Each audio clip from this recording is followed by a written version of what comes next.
Salam kenal Pak Whitney. Hello. Hello, good morning. How are you in America? Doing fine, thank you. How are you doing? I'm fine, thank you, Good, Mr. good. Whitney.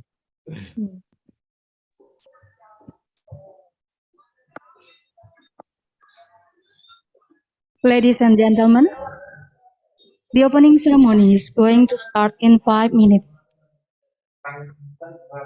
Please be seated.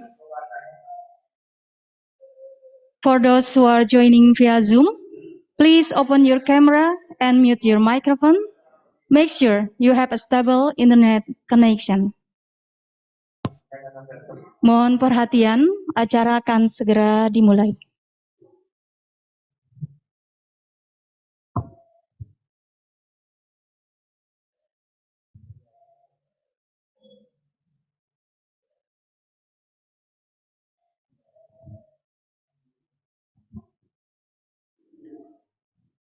Tabe salamat linguna latai, salam sujud karende malempang. Om Swastiastu. Assalamualaikum warahmatullahi wabarakatuh. Salam sejahtera. Shalom. Namo Buddhaya. Salam kebajikan. It's a privilege and honor for me, Ninyoman Tantri, to be hosting today's webinar. I would like to welcome all the guests and participants.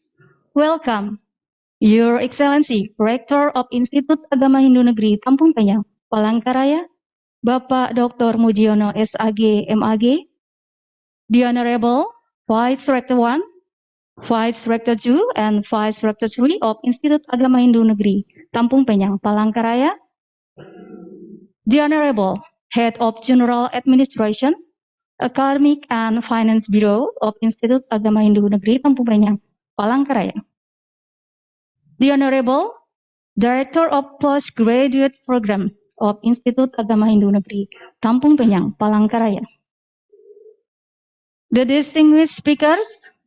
The first one, Mr. Whitney Bauman, PhD, from Florida International University, Miami. And the second one, Bapak Dr. Suhadi Kolil, from Universitas Nahdlatul Ulama, Yogyakarta. The third one, Bapak Dr. Igede Swindia, SAGMA, from Stah Negeri Empu Kuturan, Singaraja. And dear all the participants.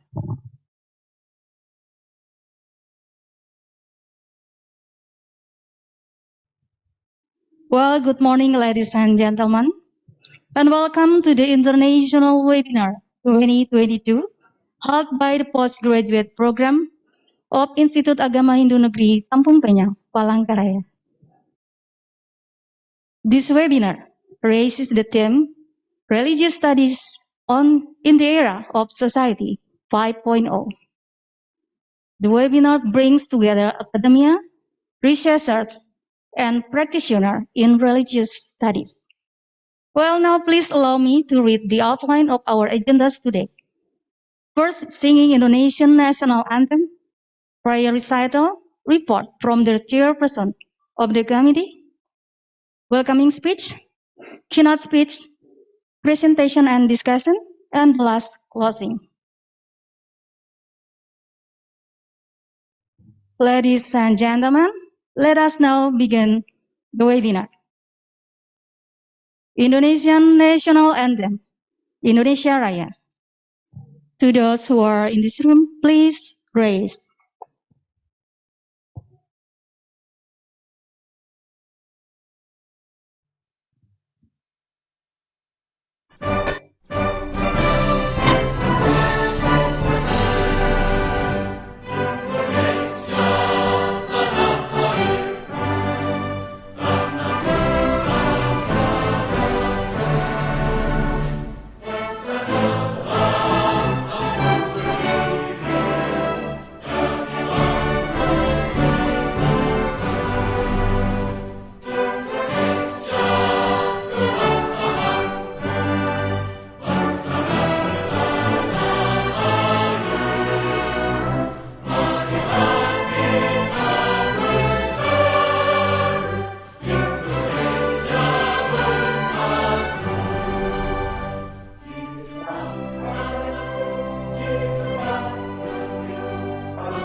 You may be seated now.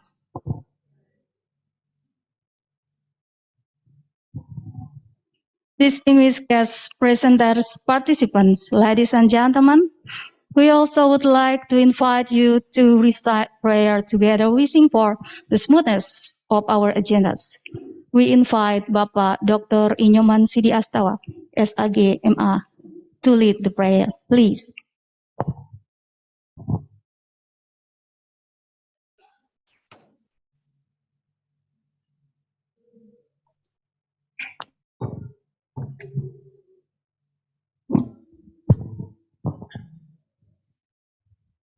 Baik Bapak Ibu, saudara-saudara sekalian, dalam kesempatan ini saya akan pimpin doa secara agama Hindu untuk yang non-Hindu supaya bisa mengikuti sesuai dengan keyakinan dan agamanya masing-masing. Berdoa mulai. Aginamastu namasidam. Sidirastu tatastu swaho. Sri Ganesaya namaswaho. Ambur bos wah dot sawitu arwarenia wargo dewa sudi mahidyo yonah prasodayat ridi sidi sahita ya namaswaha saraswati ya namaswaha Sriyam bawantu sukam bawantu purnam bawantu sama sampurna ya namaswaha Loka samasta sukino bawantu sarwarista susantir bawantu santi santi santi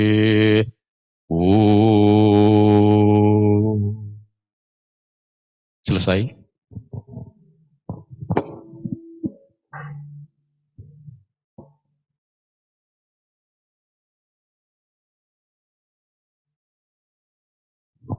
Thank you, Bapak.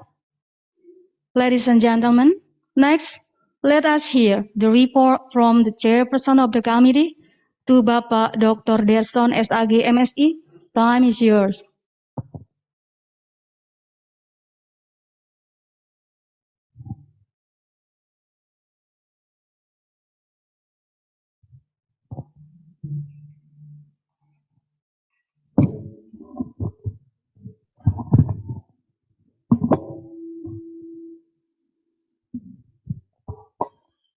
Mohon maaf, laporan saya gunakan bahasa Indonesia. Om Swastiastu. Tapi selamat lingulatai, salam sujud karena memang. Assalamualaikum warahmatullahi wabarakatuh. Salam sejahtera untuk kita semua. Salam kebajikan. Yang terhormat Bapak Rektor Institut Agama Hindu Negeri Lampung Pinang Palangka, yang kami hormati Wakil Rektor 1, 2, dan 3, yang kami hormati Kepala Biro Administrasi Umum Akademik dan Keuangan, yang kami hormati Direktur Program Pascasarjana, yang kami hormati Dekan Fakultas Dharma dan Dekan Fakultas Dharma dan Muhammadiyah, yang kami hormati para pejabat fungsional maupun struktural, yang kami hormati para narasumber, serta para peserta webinar internasional yang saya bangga. Puji dan syukur kehadiran Tuhan Yang Maha Esa, Ida Sang Yang Dewasa Ranjing Atala Langit, karena atas asung kertawaranugrahanya dapat bertemu secara virtual melalui kegiatan webinar internasional program Pascasarjana IAHN yang Palangka. Bapak Ibu yang kami hormati, bersama ini dapat kami laporkan terkait berikut. Latar belakang dalam menghadapi era Assisi 5.0, dunia pendidikan berperan penting dalam meningkatkan kualitas SDM. Selain pendidikan, berperan beberapa elemen dan pemangku kepentingan seperti pemerintah, organisasi, masyarakat, dan seluruh masyarakat turut adil dalam menyambut era Assisi 5.0. Era Assisi 5.0 dibuat sebagai antisipasi dari gejolak disrupsi akibat revolusi industri 4.0 yang menyebabkan ketidakpastian.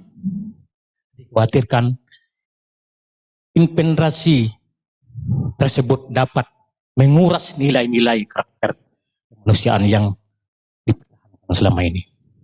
Oleh karena itu, melihat fenomena tersebut, program Pascasarjana IAHN-TP Palangka Raya bermaksud untuk memecahkan masalah dengan melaksanakan kegiatan webinar internasional dengan mengusung tema Religious Study in the Era of Society 5.0. Maksud dari kegiatan webinar internasional program Pascasarjana IAHN-TP Palangka Raya adalah sebagai tempat untuk mendapatkan informasi serta mengetahui bagaimana memaknai terhadap pandangan-pandangan di era Society 5.0. Tema kegiatan Religious Study in the Era of Society 5.0. Dasar pelaksanaan kegiatan berdasarkan surat keputusan Direktur Program Pascasarjana IAHN-TP Palangka Raya nomor 5 garis mendatar 077-dir garing PS titik 02 garing PP titik 00 titik 9 garing 04 garing 2022 tentang panitia webinar internasional program Pascasarjana yang dilaksanakan secara virtual daring dengan menggunakan aplikasi Zoom dengan jumlah peserta sebanyak 500 peserta. Selain melaksanakan dengan menggunakan aplikasi Zoom, para peserta juga dapat mengikuti melalui YouTube channel IAHN-TP Palangka Raya. Narasumber, adapun yang menjadi narasumber webinar internasional ini, pertama, Whitney Workman, PhD, Florida International University, Miami. Dua, Dr. Suhadi Solir, University Nahdlatul Ulama Yogyakarta. Dan ketiga, Dr. IGD Swendia SAGMA, Staf Empu Keturan. Penutup, kami atas nama panitia penyelenggara menyampaikan permohonan maaf yang sebesar-besarnya apabila dalam pelaksanaannya nanti terdapat hal-hal yang tidak berkenan atau tidak semestinya maupun tidak sesuai dengan rencana. Semoga Tuhan Yang Maha Esa, Ida Sang Yang Dewasa, Rahing Segala Langit, senantiasa melimpahkan wara anugerahnya kepada kita semua. Terima kasih juga yang sebesar-besarnya kepada para narasumber yang telah berkenan memberikan pengetahuannya kepada kami. Dan pada saatnya nanti dimohon dengan hormat kepada Bapak Direktur Program Pascasarjana IAHN-TP Palangka Raya, Kampung Penyang Palangka Raya, untuk memberikan sambutan sekaligus membuka kegiatan ini. Demikian laporan ini kami sampaikan atas perhatian Bapak Ibu, Saudara-saudari, diucapkan terima kasih. Om Santi Santi Santi Om. Wassalamualaikum warahmatullahi wabarakatuh.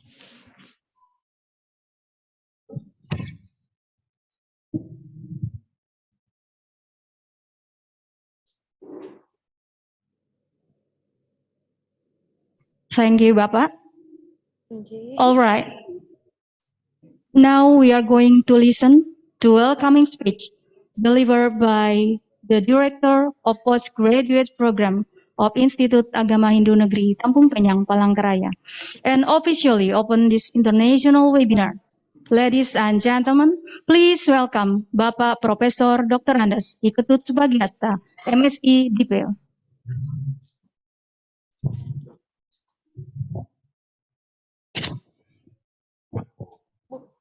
Okay, thank you very much for chance to me to give speech in this moment of the international seminar in Institute of Hindu Religion, State of Palangka Raya, Central of Kalimantan. My greeting first time so by Panganjali, Om Swastiastu. Tabe salamat lingunalatai salam sujud karendam malempang. Assalamualaikum warahmatullahi wabarakatuh. Salam. Namo Buddhaya Wededong Tian. Salam Rahayu. Good morning. Distinct of the guests.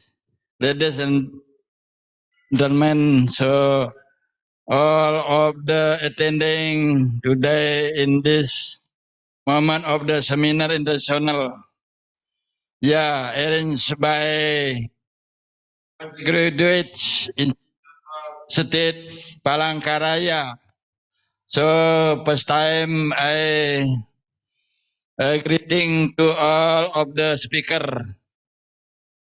Mr. Whitney A. Bowman, PhD, coming from the Florida International University, Miami, USA. So good morning, Mr. Whitney. How are you? I glad meet Good you morning. today. Yeah. Thank you. Thank you very much. Good Yeah, morning. yeah. Thank you very much. Your chance and your time attending this moment for the speaker about the one topic of the religious studies in the era of the society 5.0. So I very thank you to you. Welcome to my campus. That name my campus IAHN-TP. That means Institute of Hindu Religion, State of Palangka Raya, located here in the central of the Palangka Raya, central of the Kalimantan Island, one the province in Indonesia country. So thank you, very thank you. May you happy and you happy there in Miami, in Florida, US, America. Once again, thank you very much for you. My greeting to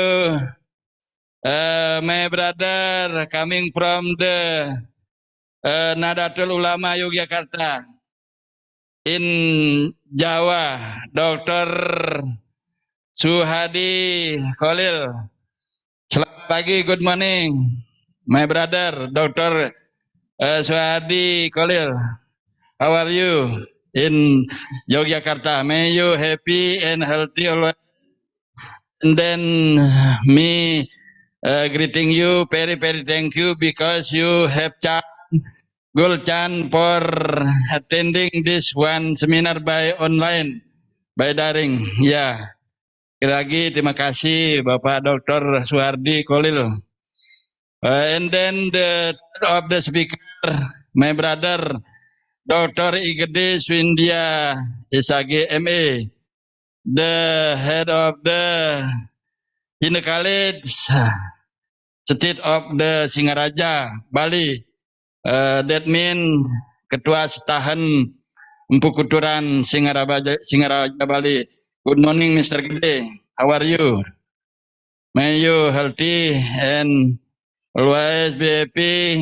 And then I very thankful for you because you have done for attending invitation as the speaker of the seminar international.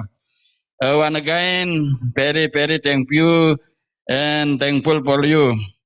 Also, my honorable, my rector, Dr. Mujono SAG MG. So I also from the graduate of the Pascasarjana in IAHN-TP Palangka Raya, very thank you because the rector will be to give a keynote speaker about the seminar today by times of the religious studies in the era of the society 5.0. So once more, very thank you to rector. So become increase about the become more and more, yeah, postgraduate for increase the quality of human resources by 3 prodi, yeah, Magister of the Law Hindu, Magister Education of the Hindu, Magister, and one more prodi of the Management Education of the Hindu. So I very glad because the rector so have time, good time today as the keynote speaker in this seminar international. Also, my respect to the Vice Rector too, also Vice Rector, the head of Academic Bureau, yeah, Humanity student in IAHN-TP Palangka Raya for attending this opening ceremony of the Seminar International today. And all of the invitation, so I so very thank you, especially to the chairman of the committee, Dr. Derson, as MAG with other members of the committee. I say to you all, very thankful, very thank you, because your moment maybe can do by success, and already for some time will be a presentation from the three speaker from the Miami, from the Yogyakarta, and one again from the Singaraja of Bali. Also, all the participants of the Seminar International, I also say thank you for you for join on of this seminar, because necessary for you know about the how can do for any student of the postgraduate of the Magister of Law of Hindu, yeah, education in religion, and also Magister Management of the education in religion, necessary for following this seminar, very necessary and can good for you all.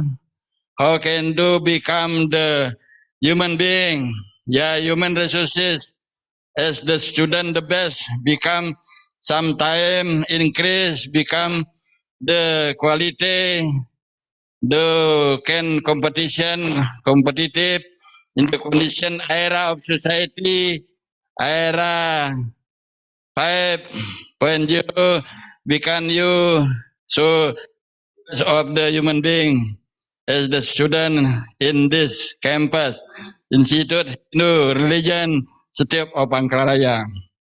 And then one more, also I greeting to you all, any participant from the lecturer, others participant of the others outside of the campus, yeah, IAHN-TP Palangka Raya, also I greeting, I very thank you, because you all join totally participant, so can got some information about how can do religious studies, because religious studies very needed by any people already, so by student, by lecturer, and all of the participants.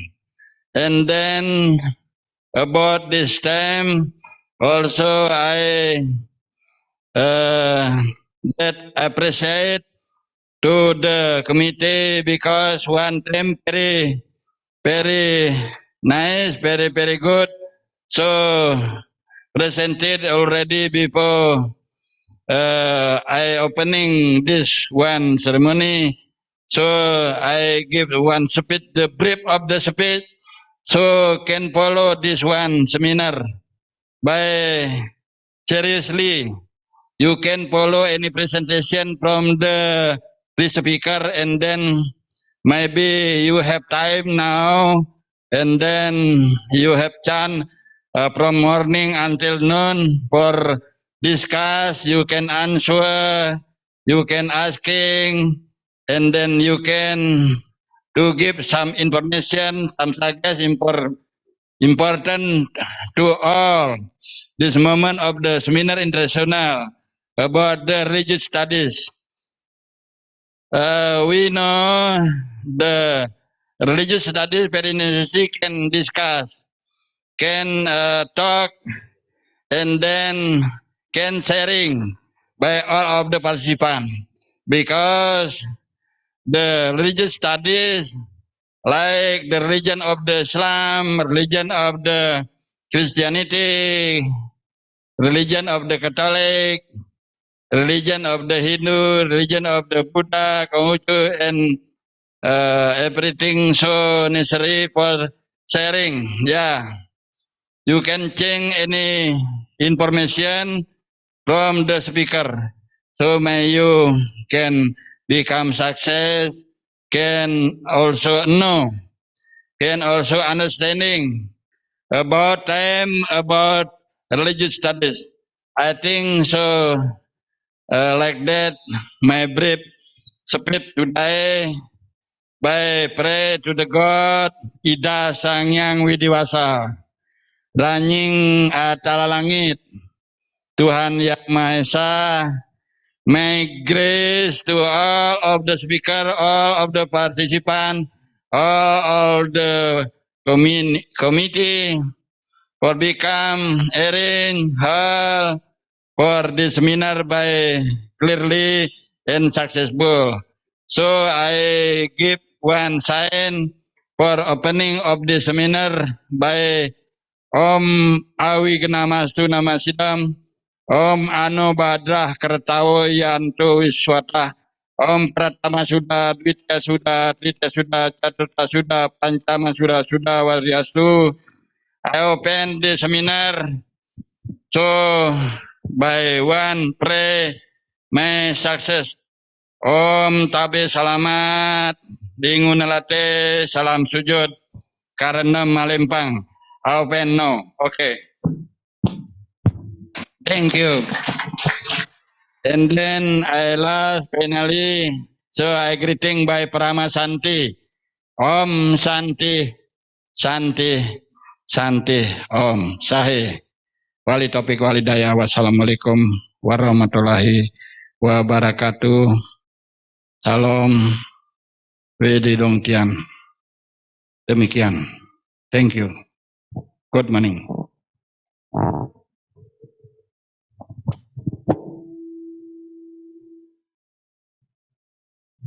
Well, thank you very much, Professor.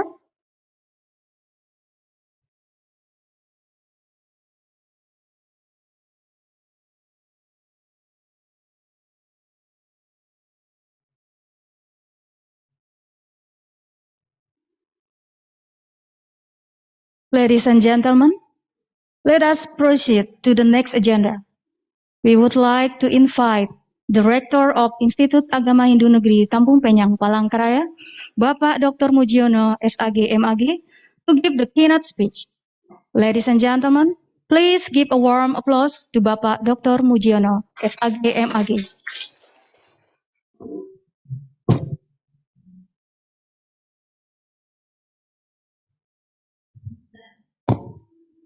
Thank you. Tapi selamat lingun alatai salam sujud. Yang di Malempang Om Swastiastu. Salam, Assalamualaikum warahmatullahi wabarakatuh. Namo Buddhaya, salam kebajikan, selamat pagi. Adil Katalino, Aduramin Kasaruga, Masingat, Kedubata. Harus.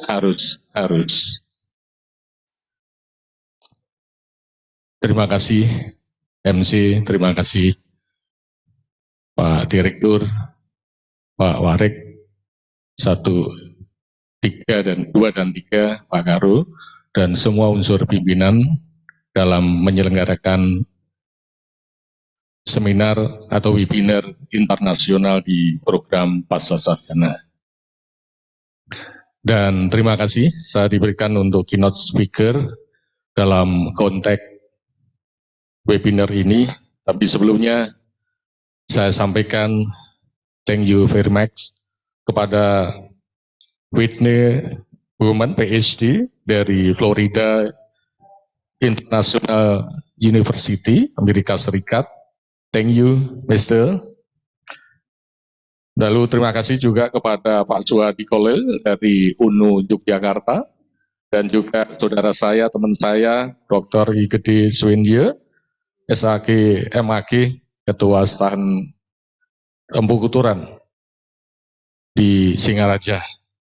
Dan Bapak Ibu dan para peserta semua, di pagi ini sebelum saya menyampaikan keynote speech, Saya mengucapkan terima kasih setinggi-tingginya, apresiasi kepada Pak Direktur, kepada unsur di program Pascasarjana, dan juga panitia untuk penyelenggaraan webinar internasional ini.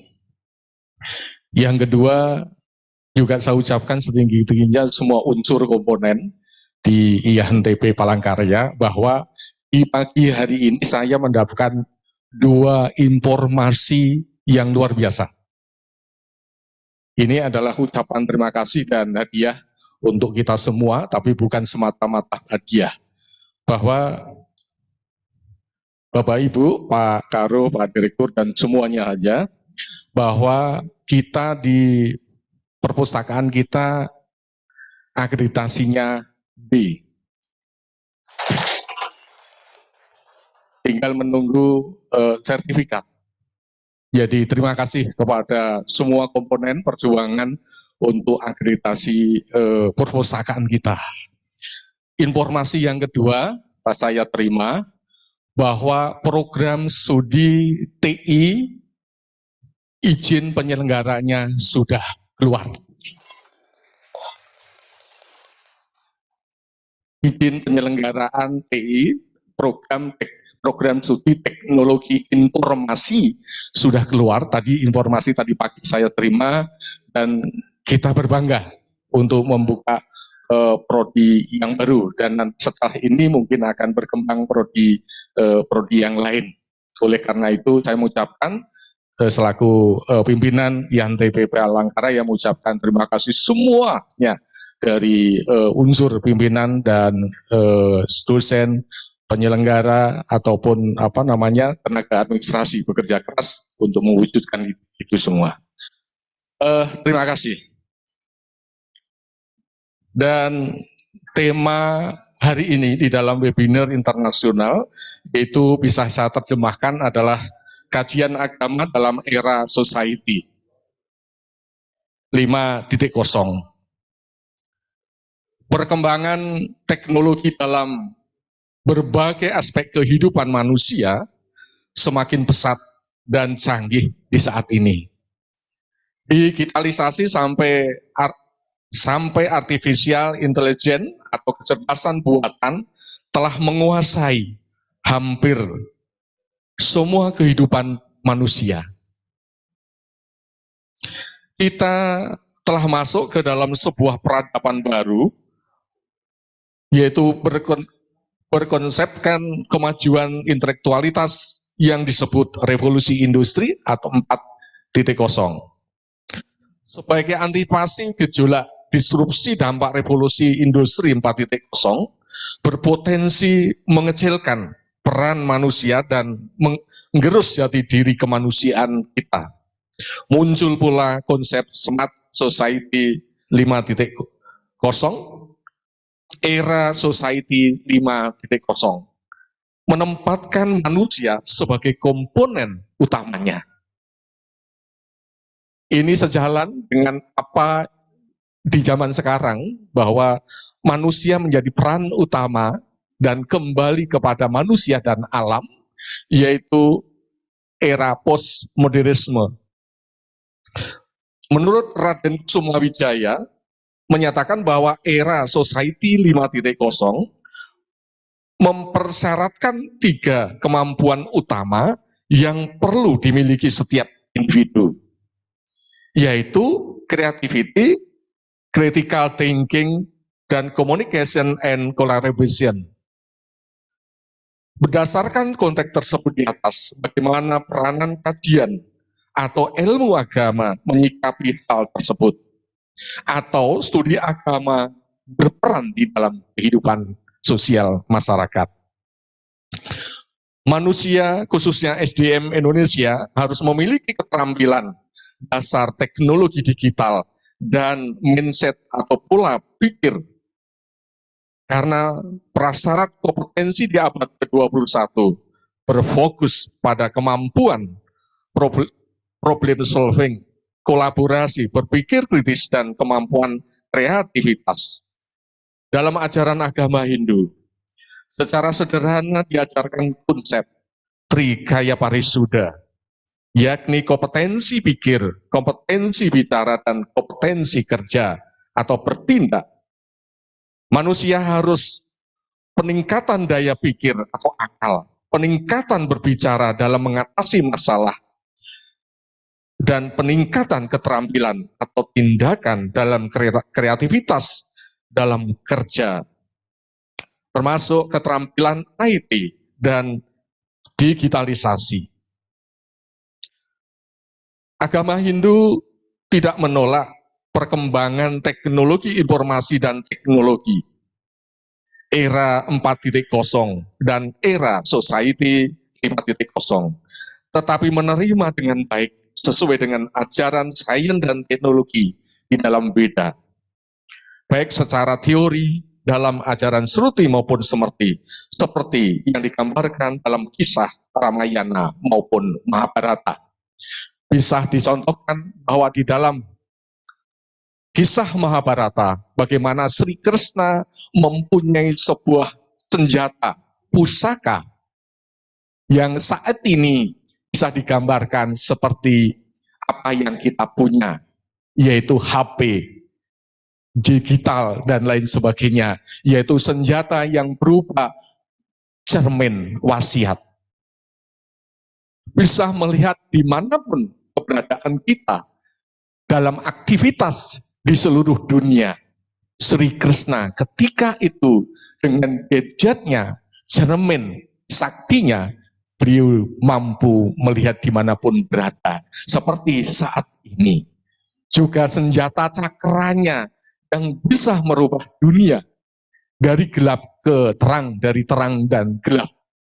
Arjuna punya senjata yang luar biasa dan sebagainya. Itu adalah gambaran mengapa kemajuan teknologi dan informasi saat ini juga berkembang.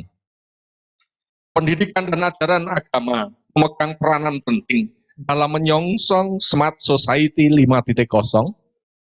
Pendidikan bertujuan untuk mewujudkan masyarakat yang cerdas, berkarakter, dan manusiawi. Demikian juga agama dalam menuntun, membimbing, menata, dan menjadikan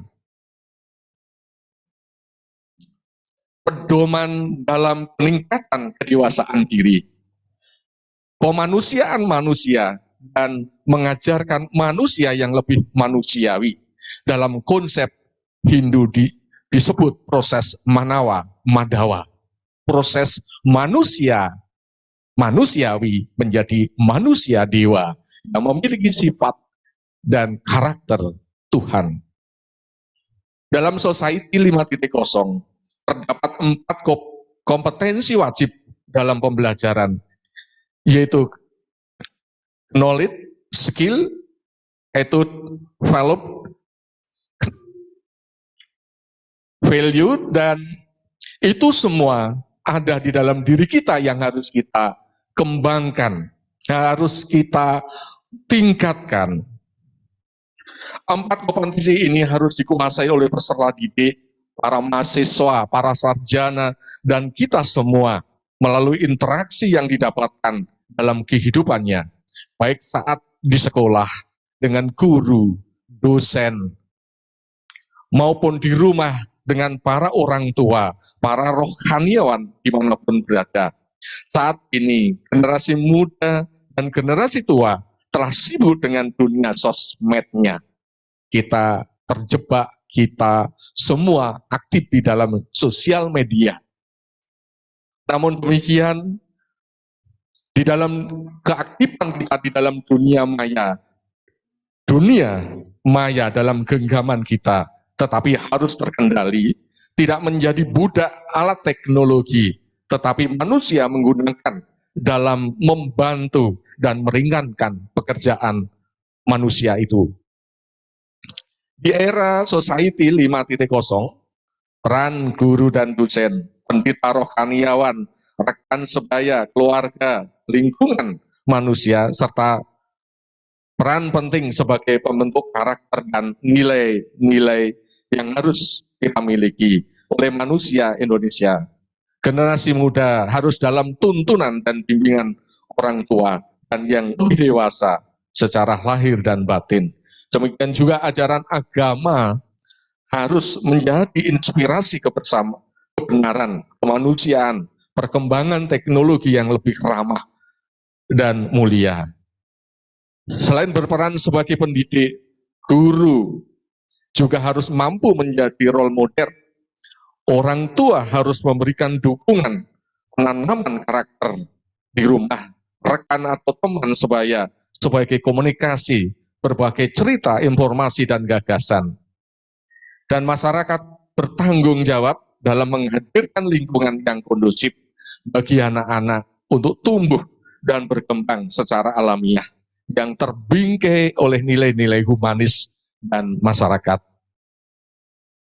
Dengan demikian, bahwa kajian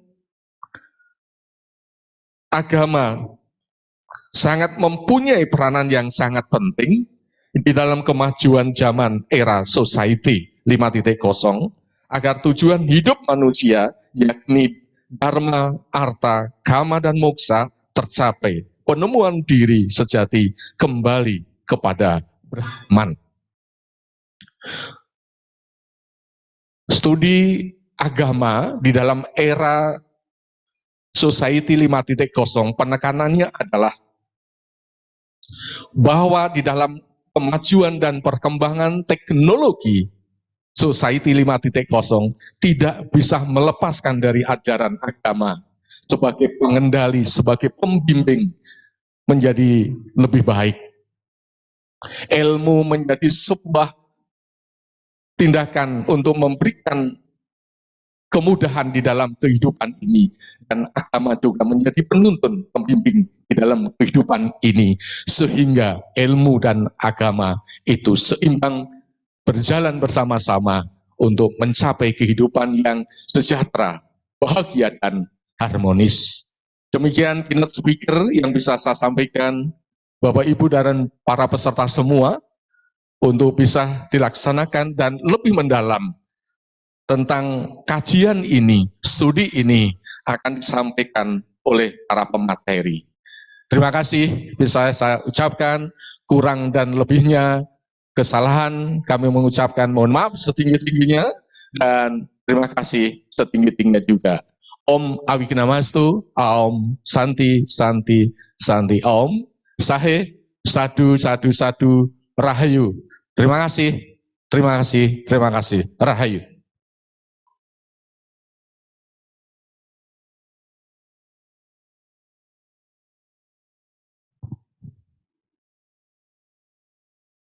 Thank you, Bapak, for your wonderful speech. The honorable guest speakers, participants, ladies and gentlemen, that's all our opening ceremony for this international webinar this morning. On behalf of the committee, we do apologize if there may any trouble happen during this event. Let us close this opening session by saying Paramasanti. Om Santi, Santi, Santi, Om Sahe. Wassalamualaikum warahmatullahi wabarakatuh. Ladies and gentlemen, before we continue to our main agenda, we will have a break for about 5 minutes. So all the participants, please stay tuned with us. Thank you.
The honorable speakers, participants, ladies and gentlemen, thank you very much for staying with us. Welcome to our main agenda, presentation and discussion. In this webinar, there will be 3 speakers who will present their materials. This session will be handled by the moderator. She is Mrs. Niwayan Sukraini, as lecturer at the Faculty of Dharma Acarya in Institut Agama Hindu Negeri Kampung Penyang, Palangka Raya. Well, without any further ado, let us start the next session with Mrs. Sukraini. Over to you, Mrs. Sukraini.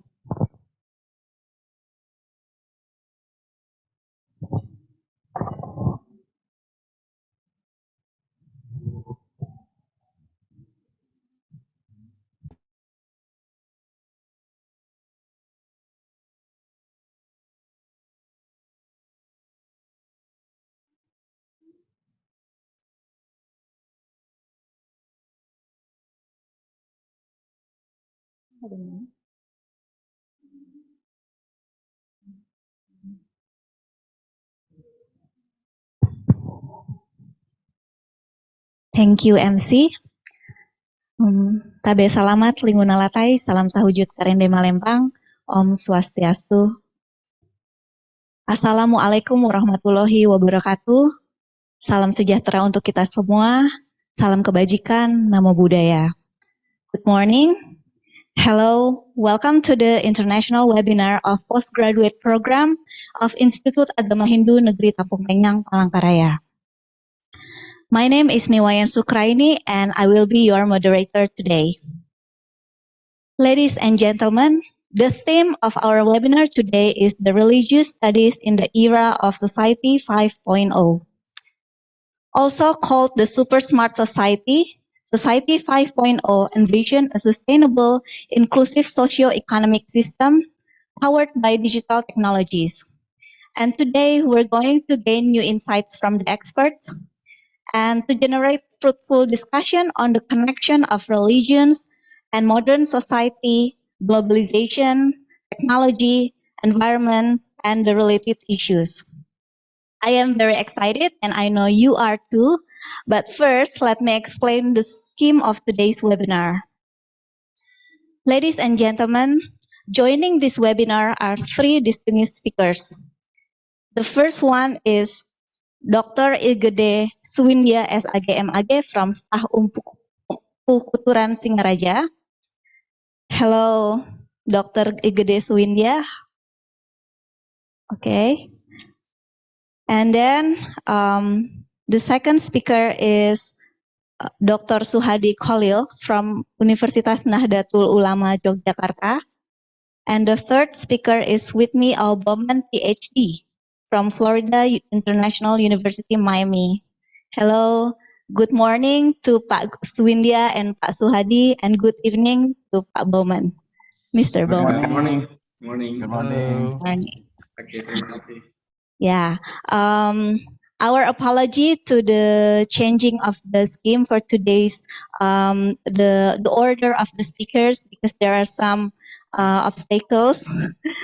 All right, so the first speaker would be Dr.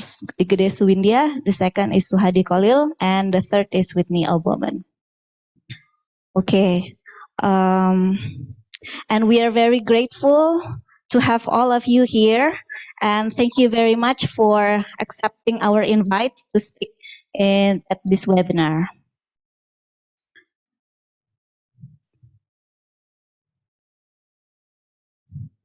Ladies and gentlemen, this webinar is divided into 2 sessions. The first one is presentation. So each speaker has about 45 minutes to present their lectures. And then at the end, there will be a discussion session, which will take about 60 minutes. And I would like to tell the audience today that you don't have to worry whether your question is in Bahasa Inggris or Bahasa Indonesia. We welcome all questions. We will help you to translate the question if it is in Bahasa Indonesia. And ladies and gentlemen, our speakers today have a lot of knowledge and experience in their respective fields. So please stay tuned with us until the very end.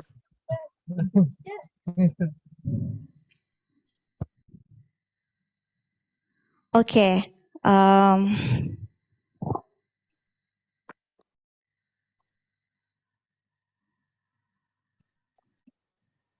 Okay, our first speaker today is Dr. Igede Swindya.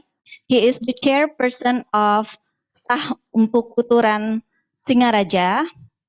And today he will talk about the digital ethics and Balinese, digital ethics and Balinese society and its religious tradition. Ladies and gentlemen, please welcome Dr. Igede Swindya. Bapak, you have 45 minutes. Over to you.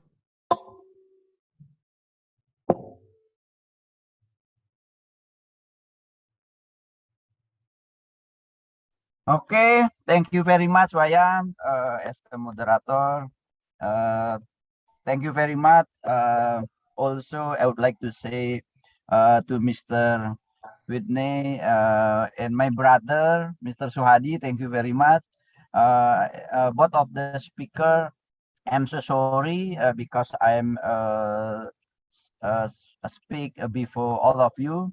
Actually, I'm traveling. I'm in the car right now, going to airport because I am flying at 10:45. I'm so sorry. Okay, ladies and gentlemen, I would like to share my slide and will be present my slide.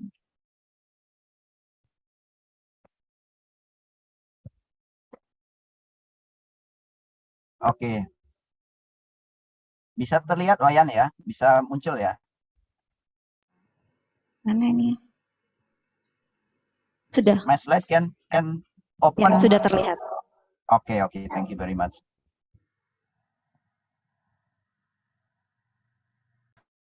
Okay, good morning, ladies and gentlemen. I would like to say Om Swastiastu, Assalamualaikum warahmatullahi wabarakatuh, salam sejahtera untuk kita semua. I'm very happy to join with all of the speaker, my great speaker, Mr. Whitney, Mr. Suhadi, and all of the led in the Institute Agama Hindu Palangka Raya, Pak Rektor, Prof. Subagyasa as a director of postgraduate program, all of the lecturer, student, and all of the participants of this seminar.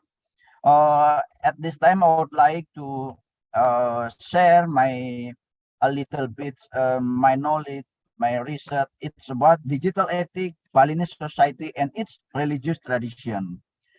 I will be start with the background of the issues because of I'm focused in society, in religious society 5.0 in Bali.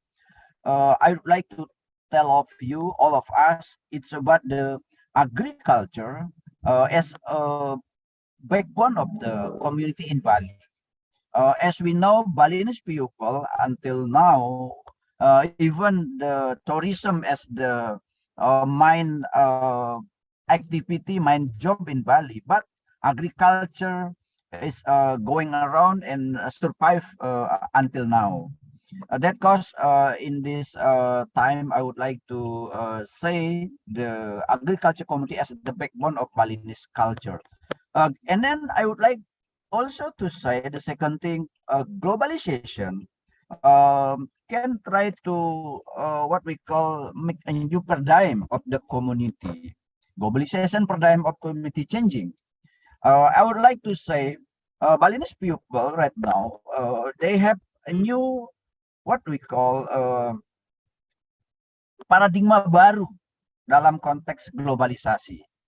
Even they are have activity in agriculture, in ritual, in religious tradition, but they doesn't close with the technological information. They open all of the international issue, national issue, and others. I would like also to say it's about the demand of life need. Apa yang kita sebut sebagai tuntutan kebutuhan hidup. Very, very driven. Very, very different. Because of when the agriculture activity in the society relate with the society 5.0, at the time, all of the people based on the technological information, Mr. Rector say it's about the artificial intelligence, but in the real life, agriculture still survive right now. The third one, I'm also would like to say it's about the unequal education. This is the real problem in society in relate with the religious studies, relate with the society 4.0, 5.0. This is the real requirement, unequal education. That cause I would like to discuss at the next time. We would say all of the people, all of the stakeholders should be supported the education wherever they stay, and balances between human resources and job opportunity. That is also something like what we call we should be criticized all of them in Bali because we say it's about religious activity. They can deny it. It's about the economic, human resources, job opportunity, and others. And then information technology exposure. The technology exposure in one side is very, very what we call supporting human being activity, but the other hand, something make a problem with the pupil. Because of what? Because of they doesn't equal education. Because doesn't similar one what we call area to the other area. That cause this is as the background of our knowledge at this discussion. Understanding the change. Now, I would like also at this time to all of the participants pahami perubahan, understanding the change. Because of information technology development, balancing between digital literature and healthy digital culture, we should be avoid what we call with the budaya digital. This is the understanding the change. Karena kalau tidak kita memahami perubahan, perubahan akan menggilas kita. Maka dari itu, kemajuan teknologi informasi ini imbangi dengan kearifan kita dalam bermain di dunia digital. We should be learn from the many case in a social media, from a little bit problem and then become very, very big a problem. And then strengthen content and understanding religious teaching from the teacher, student, and all of the people in Indonesia, in the world. If we are talking, it's about religious, interreligious connecting. And then strengthen the essence of local culture. This is a very important thing because of penguatan budaya lokal dalam konteks kita berbicara apa namanya memahami tentang understanding the change. It's very, very important to strengthen the essence of local culture. Balinese culture, Palangka Raya culture, Kalteng culture, Javanese culture, and other. I think this is very important in this era in society 5.0. I am agree with Pak Rektor. Don't only we follow the artificial intelligence, and then we are denied the pupil. That is wrong because of the focus in society 5.0. We should be supporting the activity of human being. The next one is strengthening the working of reliable information. Now, this is very important issues, I think, because of what we call with the perkuat jejaring informasi yang dipercaya from government, from the lead of the what we call religious leader. As my brother, Mr. Suhadi, as a Kiai in Nahdlatul Ulama, I think this is strengthened network and reliable information we will be get from him. Saya berharap Pak Suhadi memberikan banyak hal tentang hal ini karena Pak Suhadi banyak sekali riset, tentu nanti dengan Pak Whitney juga untuk memberikan pandangan-pandangan dalam konteks religius tadi, penguatan-penguatan informasi dengan tokoh-tokoh yang memang kita yakini memiliki pemahaman tentang itu. And then filtering before sharing information. Wow, this is the real problem at this era. Society 5.0 will be broken if you doesn't have a good moral, a good culture to interacting in a social media. Because if you are sharing everything, that is well, you will be start the problem. I would like to continue my presentation. I would like also say self-strengthening and competency skill. Wherever you are activity, you should be strengthen your skill, strengthening the economic aspect of community, education, and mutual synergy in a life their life. I would like to say in Bali, especially the people when the COVID come to Bali, even the activity of the tourism something problem, but people in Bali still like survive because again and again I would like to say because of Balinese people have a backbone of the agriculture. That is very important for us. We are talking about religious study because religious activity in Bali doesn't deny the activity of adat tradisi. And then I would like also to say religion teaching of self-control. This is very important for all of us wherever we are have a job, wherever we are have a duty, because agama dalam mengajarkan apa pengendalian diri wherever whatever we are believe. I'm believe with the content of religion to try to make what we call self-control better and better. Controlling yourself to avoid showing off. Don't avoid showing off. Because in a social media, in the era of society 5.0, we try to avoid showing off. That is will be start for the problem. That should be I would like to say controlling yourself. And then developing the community, be selecting issues. Don't spread and not anxiety.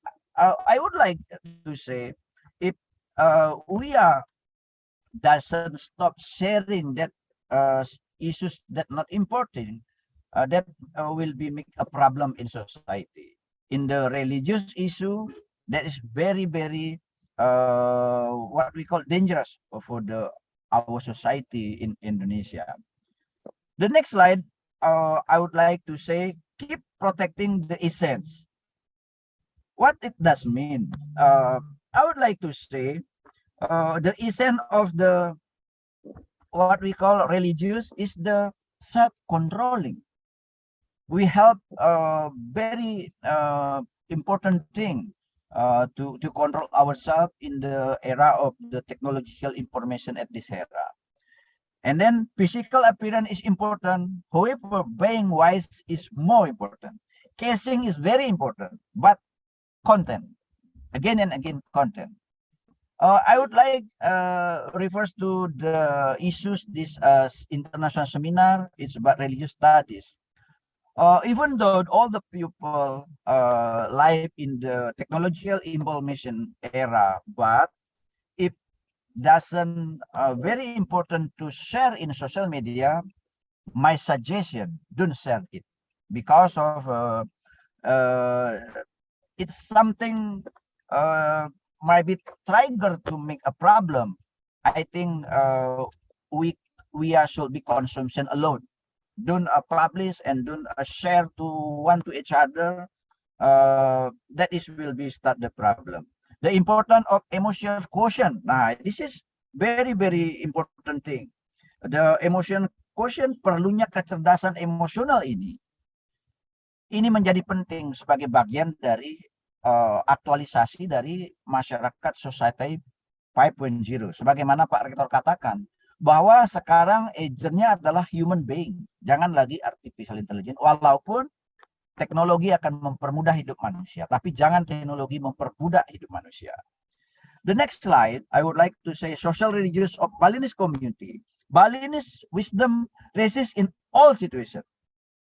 As I am described before, when the all time ago in Bali have something issue of cholera, terrorism. However, Balinese people survive. All of activities survive. Even like in this picture, when the COVID come to Bali, activity of ritual the people in Bali is going around. Even the people going to the temple using the masker. Mereka datang tetap ke pura tapi menggunakan masker, membawa sanitizer, mencuci tangan dan menjaga jarak. This is a strategy to survival. Dharma become umbrella for the community in Bali. Jadi aktivitas yang harus dilakukan dilakukan. Yang tidak penting tidak dilakukan.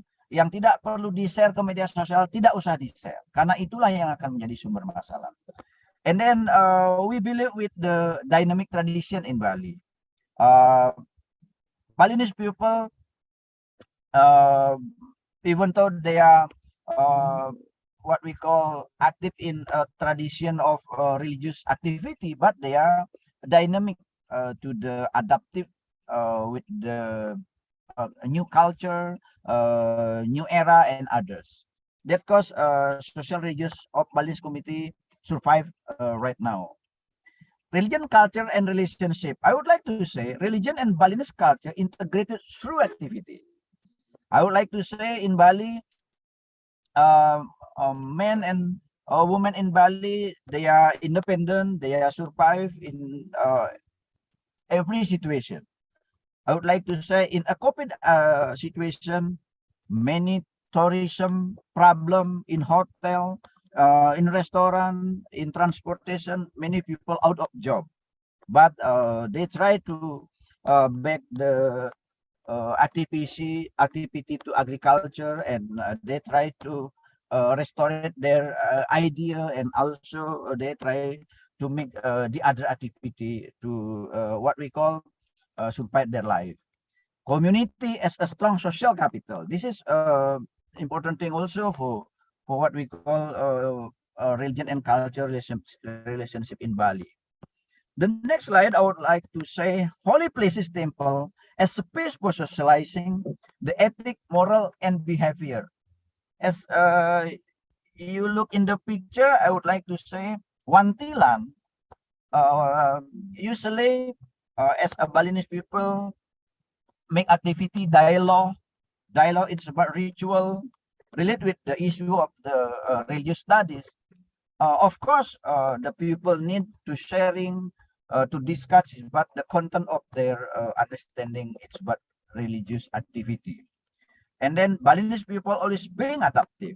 This is very, very important thing in the what we call society 5.0. Religious tradition, diversity through religious tradition in Bali, diversity in internal Hindu and among Hindu institutions, tradition based on the difference and similar substantial Hindu religion. I would like to say at this case in Bali substansi agamanya itu sama walaupun tradisi jenis aktivitasnya berbeda.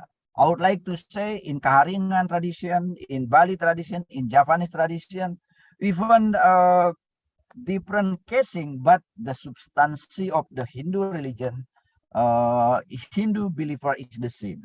That cause I would like to say, don't try to opposite one to each other. Jangan kita bentur-benturkan perbedaan itu, karena yang berbeda itu di pemaknaan tapi substansinya itu sama. Ini menjadi penting di era society 5.0, pemahaman agama, tradisi keberagamaan harus kita maknai perbedaan-perbedaan itu bukan dicari perbedaannya untuk dibenturkan, tapi cari konten substansinya yang bisa menyatukan kita semua. This is very important. Di Bali, for instance, in North Bali, South Bali, West Bali, in Central Bali, the tradition exactly similar, but sometimes different. But that is no problem for the pupil. The languages, the rhythm, and the complexity and others very different in Bali.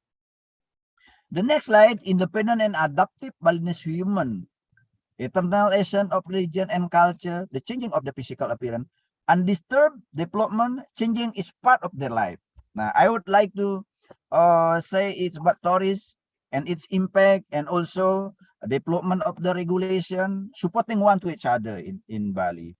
And also we hope for the next time, all of the people trying to what we call adaptive in the society 4.0, 5.0, until to the next era in the world. And then the conclusion is, I want to quote as Einstein said, it's about the what we call, we should be doesn't stop to learning. When you stop learning, you start dying. You will die. In bahasa, I have quotation also. Jika guru berhenti untuk belajar, maka berhentilah menjadi guru. Begitu kira-kira. Maka dari itu belajarlah terus, isi diri terus. Progress is integrated, not partial meaning. Jadi belajarlah secara terintegrasi tentang studi agama-agama ini, tentang religious study ini, karena berkembang dia. Dan dia terus memaknai perubahan-perubahan ini dari zaman ke zaman. Religious study strengthen. Jadi religious study ini terus berkembang, terus berubah, terus mendapatkan ancaman, tantangan, tetapi kita harus tetap survive. Expand network and perspective. Perluas wawasan, bangun jaringan, keep learning about tradition and religion. Jadi saran saya kepada kita semua, kepada saya juga, bahwa jangan berhenti untuk belajar tentang adat, tradisi, budaya, karena inilah apa namanya yang berkembang, substansinya sama. Dalam konteks perluas jejaring dan sudut pandang, di sini ada Mr. Whitney. I am happy join with Mr. Whitney. I am happy join with my brother Mr. Suhadi. All of them will be open our knowledge. It's about religious studies. Thank you very much, Wayan. Thank you very much, everybody. I'm so sorry. I'm speaking when I'm going to the airport. I'm very happy. I will be join in the luring for the next time. And then we try to discuss more deeply. And then again and again, I would like to say thank you for the committee. Thank you very much.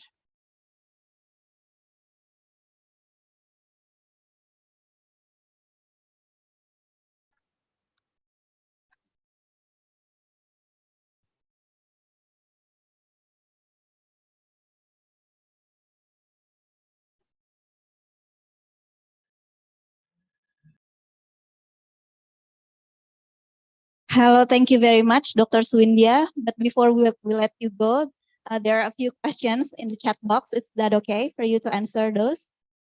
All right. So the first question comes from Sumantriani. Flexing culture on the internet is massive now. People show off their materialistic positions. And on the other side of the spectrum, people also show off that they have minimalistic life. And some may feel that they are better than the maximalist people. What is your view on that? And what does the religion say about it? Yeah, of course. In this era, many people will have a world view, and then they depend on their perspective. Their perspective depend on their educating, social interacting, their networking, and others.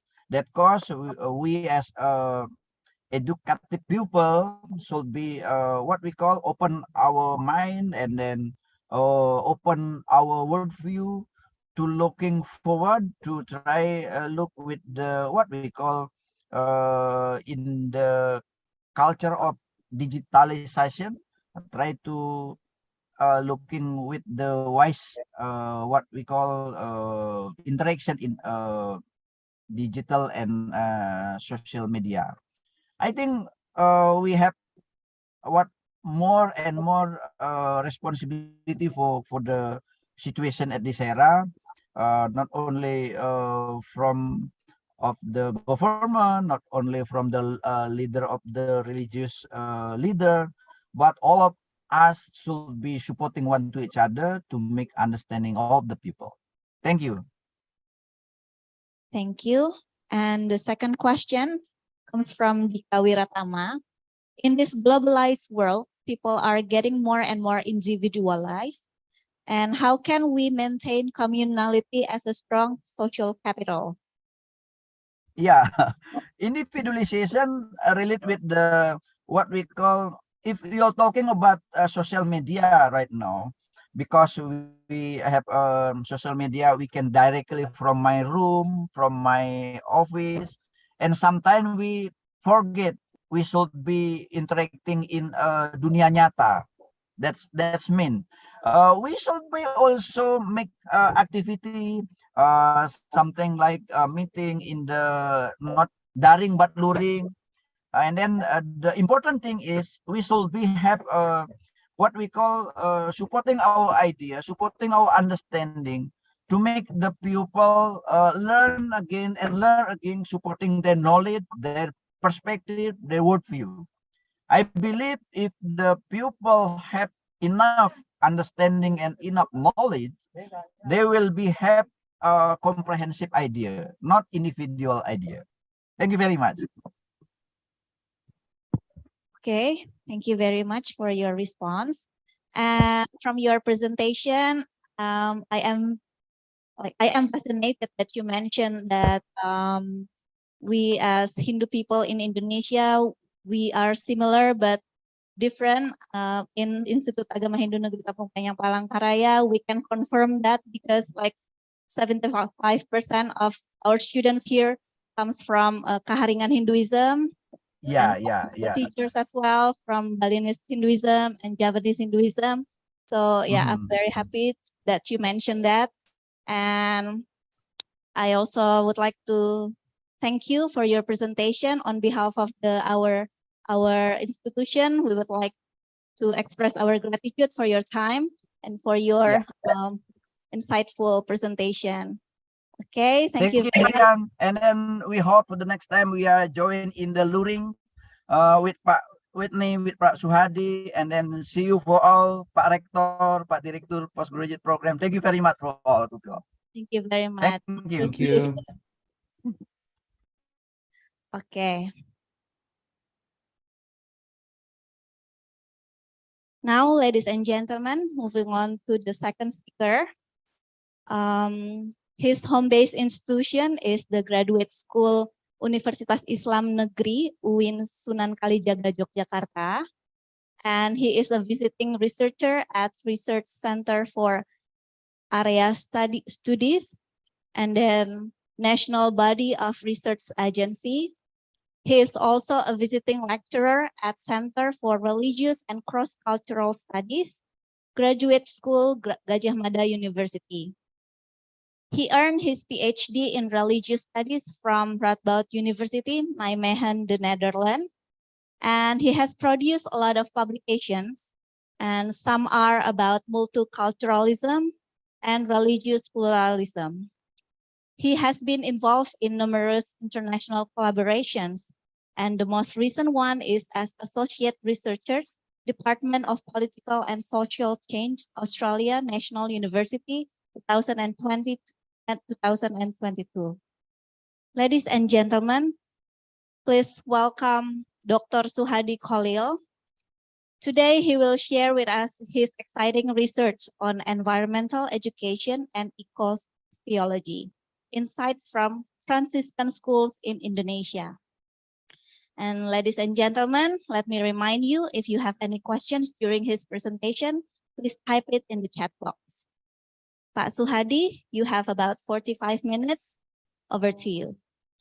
Yeah, thank you, Ms. Sukraini, as the moderators, our excellencies, rectors, IAHN-TP Palangka Raya, director of graduate schools of IAHN-TP Palangka Raya, and deans, lecturers, other speakers, my colleague Whitney Bauman, and also our colleague Nyoman and some others. Okay, I'm very happy to be here, invited by the school, IAHN-TP Palangka Raya. The topic is quite interesting. I read the board. It's on religious studies in general, and also its connection with a new thing, technology of information, and I'm not. I will not talk on its technology, but also, rather than its connection with what my colleague Brother Nyoman mentioned in his introduction on environment. Bali environment is quite close, and also Hinduism, I think, also has really great tradition in maintaining environment. And I will share one of my research on, as mentioned by Mr. Kraini, on environmental education. I'm Muslim and working for the Islamic University, but I'm doing research in this case on Christian, or more specifically Catholic community, that is Franciscan order. And I hope I can share. Okay, I can share now.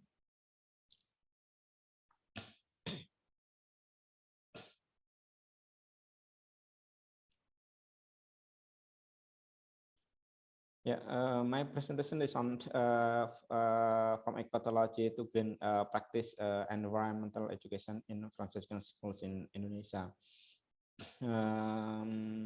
So I did this research actually close to pandemic, so a few months before the pandemic came. And actually at that time I want to compare between eco-theology in Christianity and Islam, but because of the pandemic I can continue my study on Islam. So I started from Catholicism and will would move into Islam, but unfortunately pandemic came and I cannot fly from at that time I was staying in Australia, so I cannot came to Indonesia to do my research. And unfortunately this year I have experience to continue this one of my research, this one on environmental education. So I will visit and do fieldwork next week to Rembang in Central Java in pesantren. I will do my research on environmental education there. And this is just a sharing. I don't want to teach you, of course, because many of you are coming as become a lecturer. So we are just sharing. Maybe you already have a good experience. I have one among others experience on this research. So we just put it as like a sharing from your colleagues. Again, I believe that Hinduism has its really great also experience, tradition, teaching on maintaining environment. Yeah. It is quite interesting to see that there is, even though there is a really big critic from thinking from outside religions, and we can understand we can understand the critics, and the critics sometimes also good, and also it is realistic. Most of the critic is trying to criticize that religions contribute to the ecological crisis. However, if we look at the tradition of religions, not only tradition on text, but also the practices, we always can find quite productive, good, and progressive experience from a religious figure. In this case, I take Francis of Assisi, one of the charismatic figure within Catholicism, who had a really great attention to the environmentalism, to the ecology. And Francis of Assisi was born in 1182 and passed away in 1226. Actually, he coming from the rich family, very then got illness in prison. But he has a religious vision, ministering the poor and the sick, commencing the Franciscan order in 1209. It's quite interesting that he has really, really very deep spiritual experience, and moving from becoming hero to fight others on behalf of the community, and to some extent also on behalf of the religious community, and becoming very calm people, and then pay attention to the poor, to the sick, and finally also getting like inspiration to be brothers, sisters of the his environment. And that's why Pope John II declared that Saint Francis is the patron saint of ecology, because of his close relation with animals, with trees, etc., with the surrounding of his environment. And this ordination, I think, also growing up well in Kalimantan in general among Catholicism. Referring to Saint Francis of Assisi, Center of Creatures, Pope Francis published an encyclical Laudato Si, "Be praised, my Lord, through your creatures." And that's quite also interesting to see the community, in the Catholic community, because of the encyclical from Laudato Si.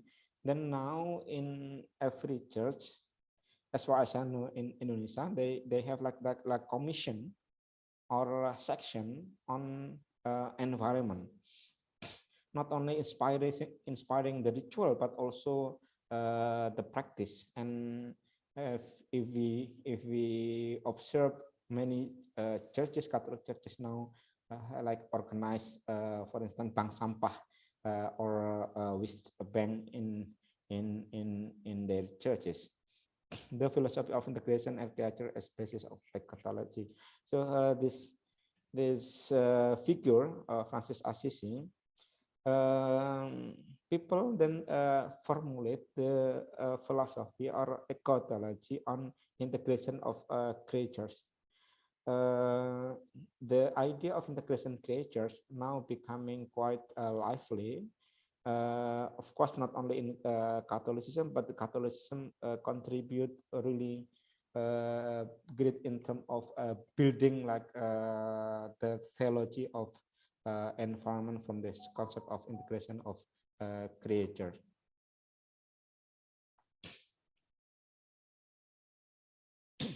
Okay. Sorry, I cannot move. Okay.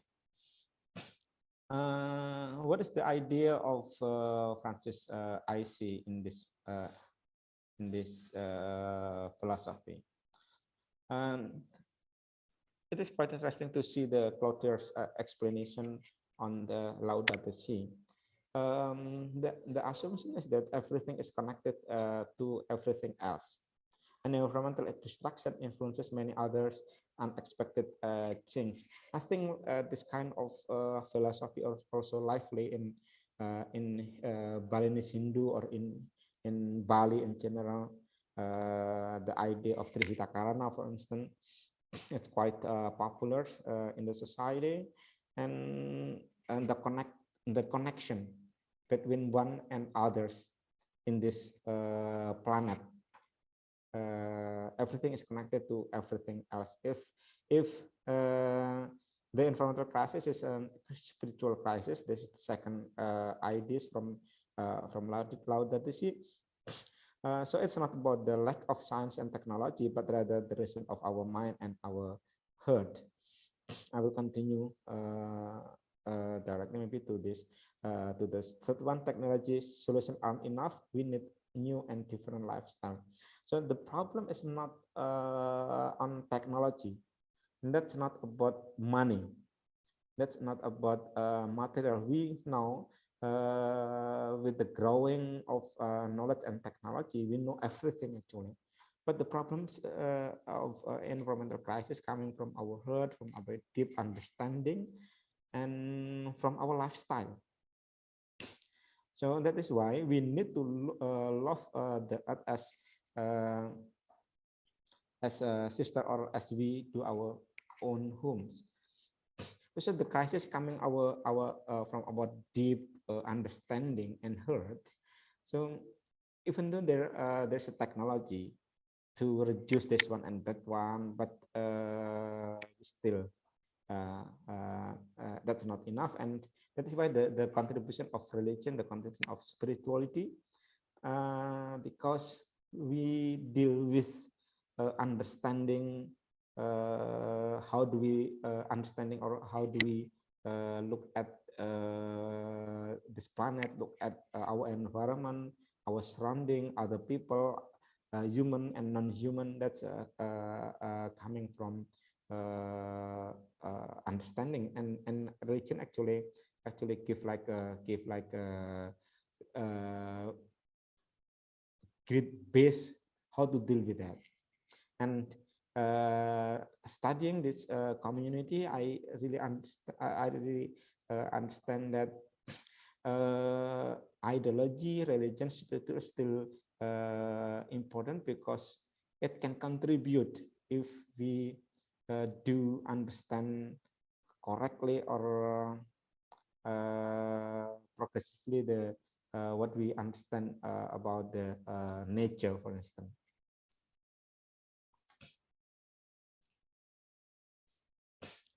And this is the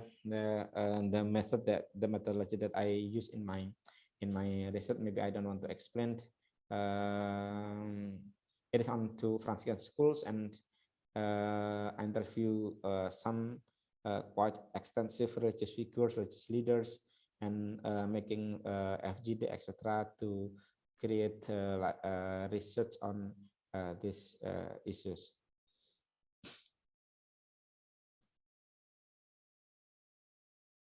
And what is the finding of my study? I can see that the practice among Franciscan friars and nuns, sorry, some of them are still in Bahasa Indonesia, but also the gap between them, between the leaders and awam, or lay people. And I also talk about how do the education in school, in Catholic schools, deal with that. What I found is that from the internalization of language, how do the friars and nuns saying about, for instance, fish, land, etc. In my research, that's quite interesting that this part of their, because this really or this tightly solid order. If I talk with them, with the friars and nuns, it's quite clear that the way they call, for instance, fish is not ikan, but saudara ikan, or brother fish. And also when he or she, I stay overnight sometimes in West Java with them, and also I do quite extensive visit in Jakarta, and they say that about, for instance, not when they mention Bumi, it's not only Bumi but Ibu Bumi, motherland. This kind of internalizations among in the language give like a deep impression that they have like a deep understanding the connection between they as human and non-human as brother or sisters. Actually, in the past, for instance, in Java, that's also quite strong. Like Dewi Sri, for instance, the god of Sri. So land is the god of Sri, for instance. And the second finding that I can explain or explore is that environmentally friendly waste management. This community are really quite strict and waste management. For instance, organizing plastic bottles, paper, organic kitchen waste, etc. We will see the picture on that later. And among the community, they bring refill bottles at the community meetings, mostly fries and naan. And that's also I can see the gap between the jemaat or congregants and the leaders. But among the leaders, they are really quite strict. That when they come to the meeting, they bring always bottles and for instance, when I came there to their community, they serve me not by the what is Coca-Cola or Fanta or minuman berbotol produced by the industry, but they serve me with tea in glass. So that's the way they reduce the plastic. Church Forest Church Congress will bring wrapped styrofoam foods. This happened in Jakarta in Catholic Church. There's a regulation from the leader of the church. If the congregants bring styrofoam food, they will be charged by some dozen rupiah. Making compost from organic or kitchen waste from the home garden, we also can see the picture later. Cleaning the surrounding house and gardening, donating recycled waste, plastic bottles, papers to waste scavengers or pemulung, etc. in bahasa Indonesia, and also institutionalization and networking through justice, peace, and integrity creation. This like their organization on justice, peace, and integrity of creation. This is the picture that I take from in my field work. The OFM organic garden in Choloto, Java. There's one brooder. Brooders like people that in Catholicism, not married, and then serve his life or their life or her life for the sake of church interest. And I stay overnight in this room in this building, simple one, and live with the brooder. And he organized 3 hectares of land, or organic compost and liquid organic fertilizer from kitchen waste, like this one, and environmental education for school students, youth, and society. This is becoming also a laboratorium for students to know and to make socialization of how to create what is compost, and also learning how to what is live in line with the ecology. And he also practiced critical practice of farming, farming knowledge and technology for the poor versus the capitalism.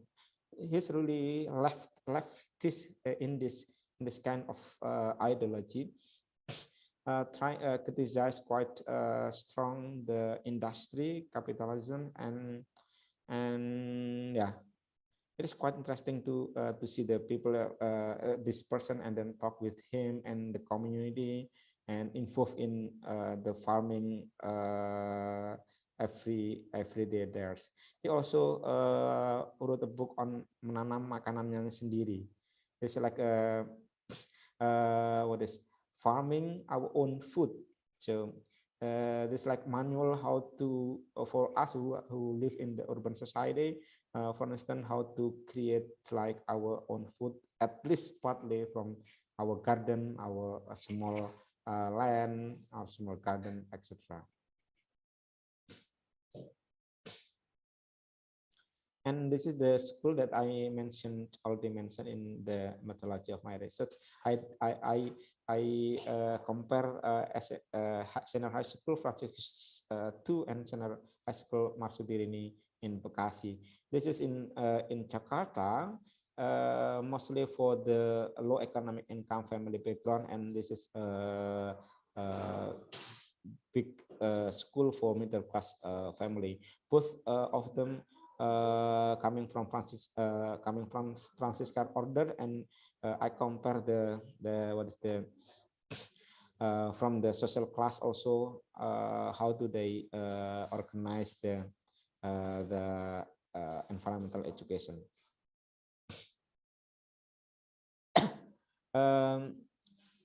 It's quite clear that the school and student identity, the philosophy of the school inspired and influenced the understanding of the student and also student identity. They are coming from multi-religious and multi-ethnic, deep institutional self. They have like a deep institutional self-identification as Franciscan school, and figures like Francis Assisi at SMA Francis II and Francis Assisi Magdalena Diamond at SMA Masdurini quite well identified. And I also can find that the longer habituation process in the Francis school, the deeper identity of being more closer to the philosophy of Francis Assisi. That means more close to the ecological friendly. Someone that coming to the school from the very early child, for instance, kindergarten, and then basic school until senior high school. If they go to that school from a very beginning, we can see also the deep understanding about the eco theology and also the practice. That's why I conclude from my study that there's connection between Francis identity and the Grimm identity in the school. And this is also quite interesting phenomenon on the environmental education. School leadership, of course, school leadership is very dynamic. Sometimes the school are really very comply to the fellowship of Francis Assisi. Sometimes not as strong as previously. That's really dynamic. But I can see that strong teacher commitment because of the philosophy. Even though in Indonesian education there is no such kind of strong environmental education, but the teachers put Franciscan philosophy as a hidden curriculum, as including in religious education. Transformation of Franciscan eco-theology by GPIC to students through some school event. For instance, this one, peringatan Hari Bumi. It's like a Earth Day commemorations, and they created like a ritual on ecological ritual, ibadah ekologis. So the idea of eco-theology also influenced their ritual, their ibadat. It's quite interesting. Also, this is like GPIC goes to school. How the friars create socializations on the commitment of living in ecological perspective.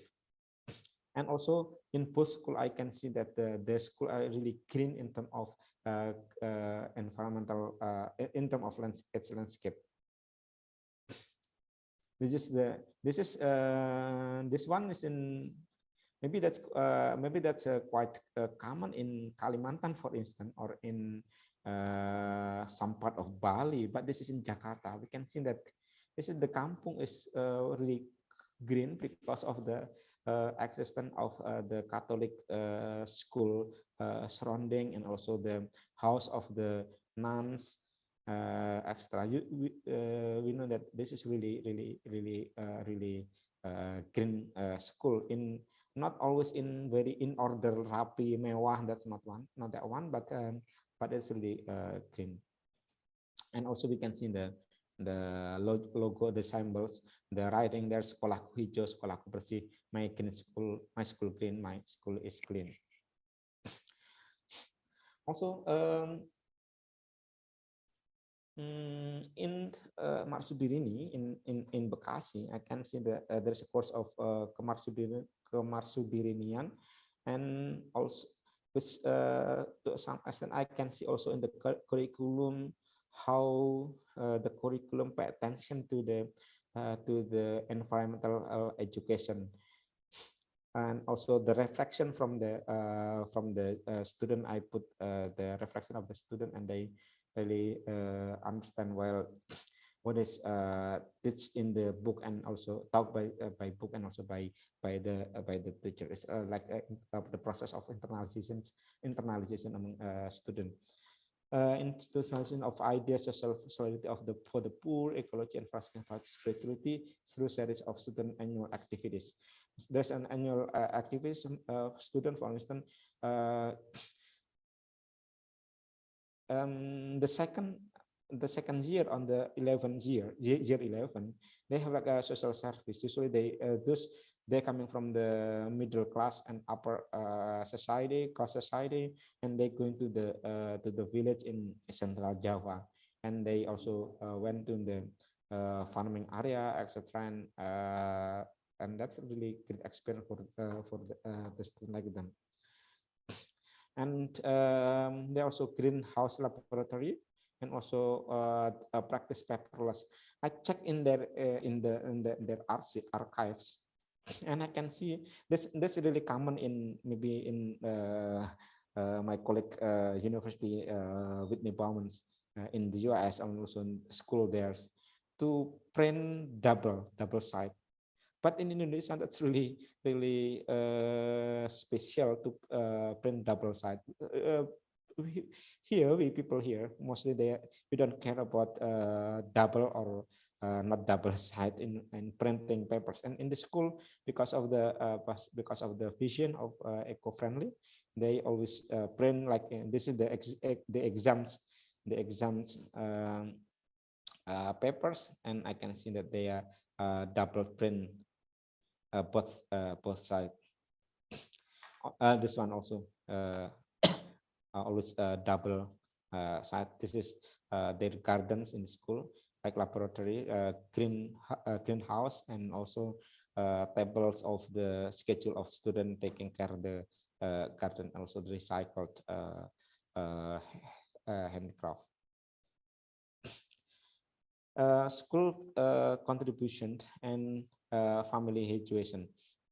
I can see also this almost of course not happen to all students.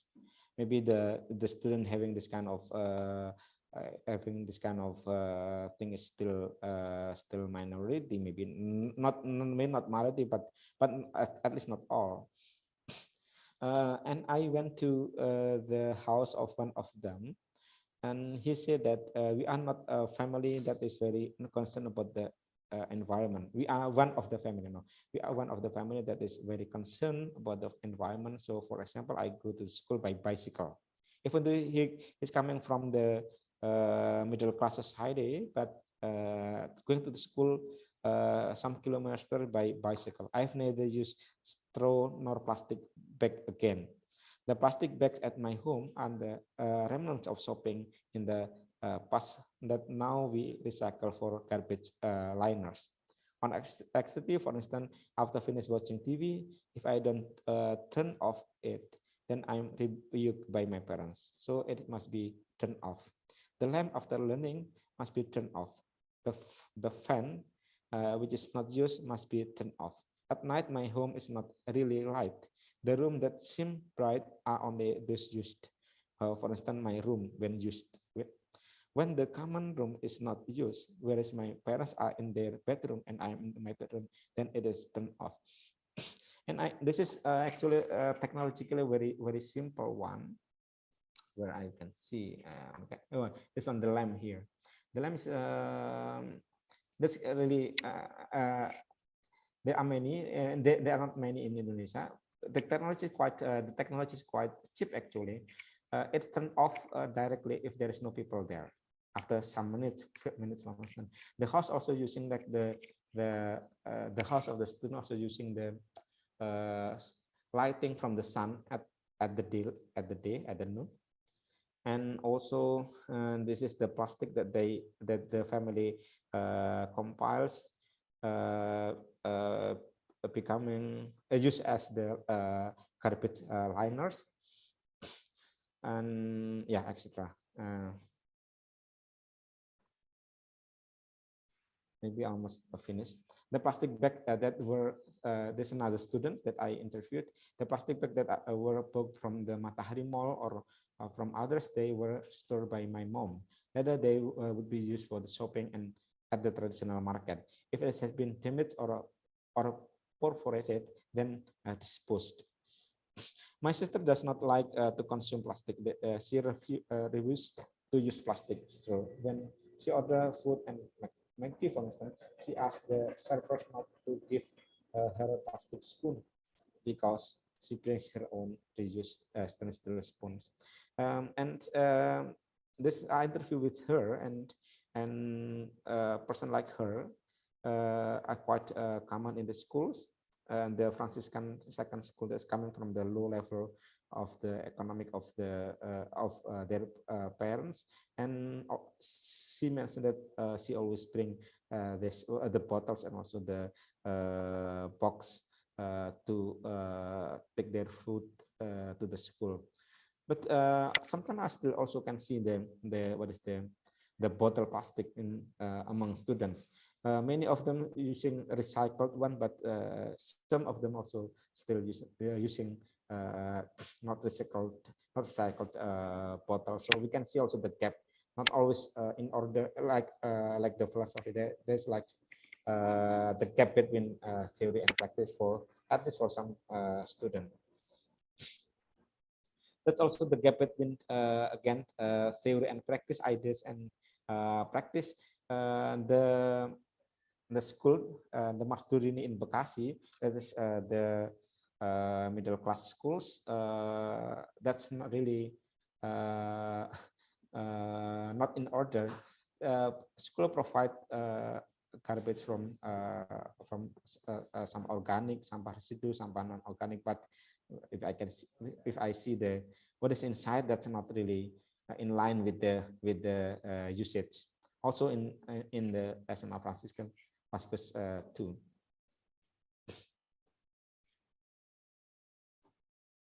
Okay, there's the analysis that and discussion the gap between micro and macro level. Talking environmental education in the context where hard water pollution flowing through a district sits in front of the school building, even still inside the school fence, beyond the school capacity to change. So students inside are talking much about environmental education, but it is only in front of their school we see this kind of things. something that is they cannot change. And talking environmental education in the context where hard air pollution exists anytime on the road in front of the school. That's what happened in SMA Franciscus II. That almost finished. So this is like my analysis, the micro level. I put environmental education, the meso level, the family. We can see the sometimes also the gap between meso level and the micro level, and of course macro level, society and local national level. And we can see the transformation of religious-based environmental education. Also the environmental education in Indonesian context. There is some books, articles on that, as for instance from Parker and also Prabowo Sears. And we can see the habitus of the arena, school and family, the gap, and also sometimes also the collaboration in line between school and the family, cultural reproduction and transformation and education. And we can see that the idea also transformed culturally through the school and also education processes. That's all, Mbak Sukaini, that I want to share. Thank you so much.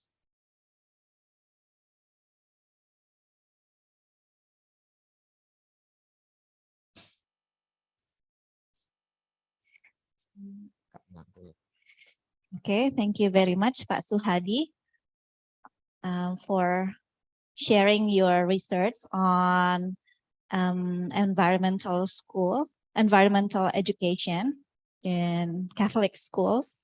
And Bapak Ibu tadi sudah di-share juga oleh Pak Suhadi tentang research beliau di 2 sekolah di daerah Bekasi, Jakarta. Sekolah yang berbasis pada ajaran Francis atau sekolah Katolik yang menerapkan yang lebih mengedepankan pendidikan alam, begitu, pendidikan lingkungan. Jadi tadi sudah di-share juga beberapa penemuan research finding-nya bahwa para siswa di sana sudah menerapkan beberapa pendidikan lingkungan yang sudah mereka pelajari. Ya, sudah menerapkan program-program yang sudah diajarkan di sana. Baik, Bapak Suhadi, apakah Bapak bisa nanti mengikuti diskusi setelah presentasi dari Pak Bauman? Bisa, Mbak, bisa. Oh, baik, baik. Berarti akan saya lanjutkan dengan presentasi Pak Bauman. Baik, thank you very much, Pak Suhadi. Bapak Ibu, jika Anda memiliki pertanyaan, silakan mengetik di chat box. Now, let's turn our time into the third speaker. Ladies and gentlemen, please welcome Dr. Whitney Bauman. Whitney Bauman is Associate Professor of Religious Studies at Florida International University in Miami, Florida. He is also co-founder and co-director of Counterpoint, Navigating Knowledge, a nonprofit based in Berlin, Germany, that holds public discussion over social and ecological issues related to globalization and climate change. His areas of research interest fall under the theme of religion, science, and globalization. He is the recipient of a Fulbright Fellowship and a Humboldt Fellowship. His publications include Religion and Ecology, Developing a Planetary Ethic, Columbia University Press 2014, and co-author with Kevin O'Brien, Environmental Ethics and Uncertainty, Tackling Wicked Problems. Okay, he is currently working on a manuscript tentatively entitled Developing a Critical Planetary Romanticism, CPR for the Earth, which is also the topic of his lecture at this webinar today. Dr. Bauman, you have 45 minutes. Over to you. Great, thank you so much. And thank you for everyone who organized and invited me. It's been great. I've enjoyed the 2 previous papers and the opening ceremony. So thank you for being here, and thank you for all the participants for being here on Zoom and those watching on YouTube.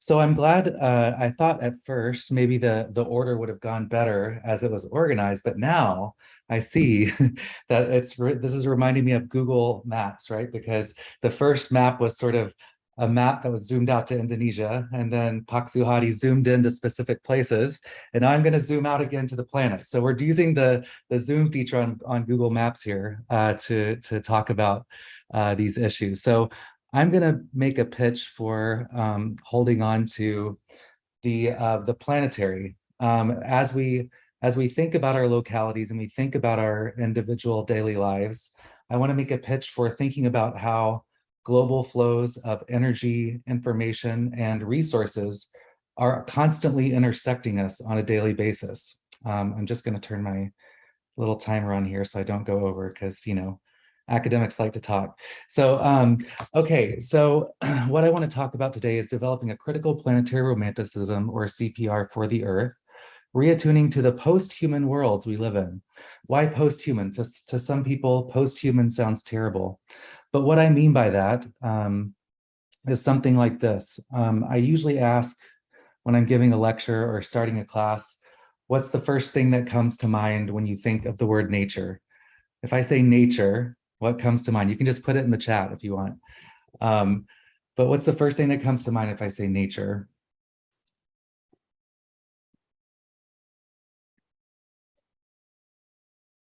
Don't be shy. Blue skies, great.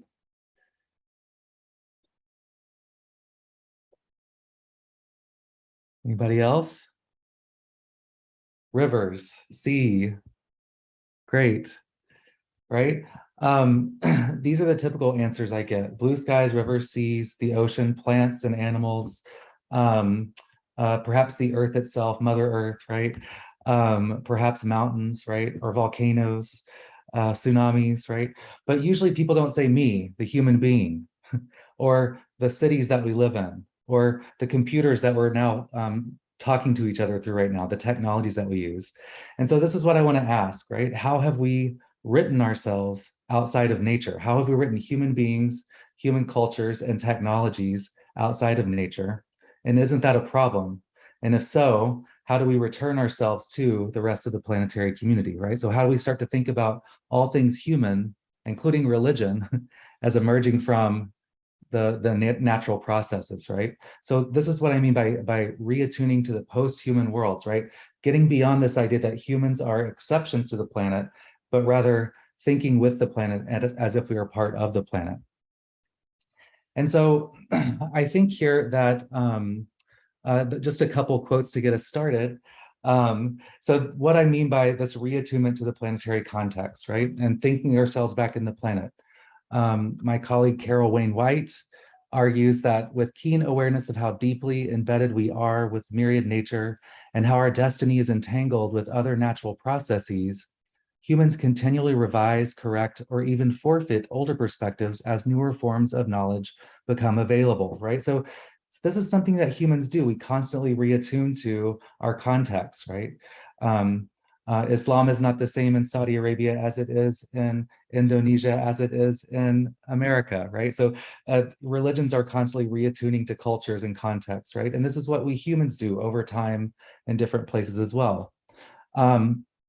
So my idea here is that if current ways of creating knowledge, current ways of thinking about the world, specifically from the modern Western context, which is the context that I come from, and which is increasingly globalized throughout the world, help to create the current context of climate change, mass economic inequity, species extinction, resource extraction, sexisms, racisms, and all these other isms, then we need to undiscipline our thinking, right? We need to rethink how it is we structure knowledge, right?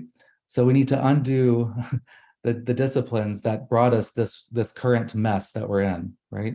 So perhaps we need some environmental humanities, post-human thinking, different ways of thinking beyond the traditional modern Western disciplines, right? And part of this, I think, is about cultivating the art of failure, right? And what this means that if we live in a system that is causing so much destruction, then in order to succeed, we have to make the system fail. Right? So we have to make the system fail. We have to gunk up the system so it will break down, and then we can build something new that's perhaps better for the more people in the rest of the planetary community. Right? And so I think that religious studies education has a huge role to play in this process of undisciplining our thinking and then redisciplining towards the planetary context. So this is that's just by way of introduction. This is in 3 parts. Part 1 is how I understand religion within this context. So I see religion as reattunement, right? Religion is that which helps us reattune to our context, right? It brings us awareness of our relationality, our relationships with other humans and the rest of the natural world, right? It tells us, think about meditation and sort of the stepping back from relationships so that you can see what your consumption does to others, right? Or the tea ceremony where you're supposed to look at how you consume water and how you start a fire, and everything is sort of interrelated, right? So lots of religious rituals, fasting during Ramadan. These are all about understanding our relationality with other humans and the rest of the natural world, right? And so I think religions can help us tune into these relationships. I also think humans can't help but make meaning out of their lives, right? We co-create meanings, and we're made by meaning, right? There's no human that gets out of bed and lives his or her or their daily life as just one thing after another. No, we put it into a context. I came from here, I'm doing this today so that I can go here, right? And in fact, when we say that someone's life is meaningless, we say, oh, there's a problem. Maybe we need to take them to the hospital, right? They've lost meaning, right? So there's a problem. So humans are just meaning-making creatures. If dogs bark and dolphins swim, humans make meaning. We can't help ourselves. Even atheists, right, make meaning out of their lives. Even those who just abide by scientific narratives make meaning out of their lives. Another way I think about this religion as reattunement is that it's an ongoing daily process, right? It's not just one damn thing after another, but it's a constant process of reinterpreting our lives and weaving things into our lives and forgetting those things that don't fit into our meaning-making practices, right? So we tell ourselves stories every day about who we are and whether we're good or bad, right? And this is part of a daily process, right? That we're always interpolating meaning into the actions of our daily lives. And so I think with this definition of religion, it doesn't have to be just one of the world religions. It doesn't have to be Hinduism, Islam, Buddhism, Jainism, Sufism, Christianity, Judaism, but whatever. It can also be things like biking, right, and meditation, nature walks. So lots of people find meaning through nature, right? So perhaps fishing and kayaking or hiking, right? These can all be forms of religious acts, right? Depending on what brings meaning to your life, right? So I want to say that we can think about religion in a much broader sense as this reattunement and reconnection to others. The second part of that, right, is that we can think about religion as reattunement in all these different ways, right? So aesthetic reattunement, how many religions start with, hey, the world we live in is unjust. Let's imagine a new world, a better world, and let's work for that world, right? So that's aesthetic reattunements, right? We notice that the bodies of this world are suffering. We imagine a world to come that's going to be different and better for everyone, right? So that's an aesthetic reattunement. Ethical reattunements, right? Again, around justice. Take my people out of slavery, right? It's not just to suffering, the unjust suffering is not right? So we reattune ourselves ethically through religious concepts to be more just, right? We can think about it as musical reattunements. The call for prayer, right? This is part of attuning our bodies, right, towards a daily process of relating to one another and to the divine, right? But there's also chanting, singing. These are connective exercises that all religions practice to some extent, right?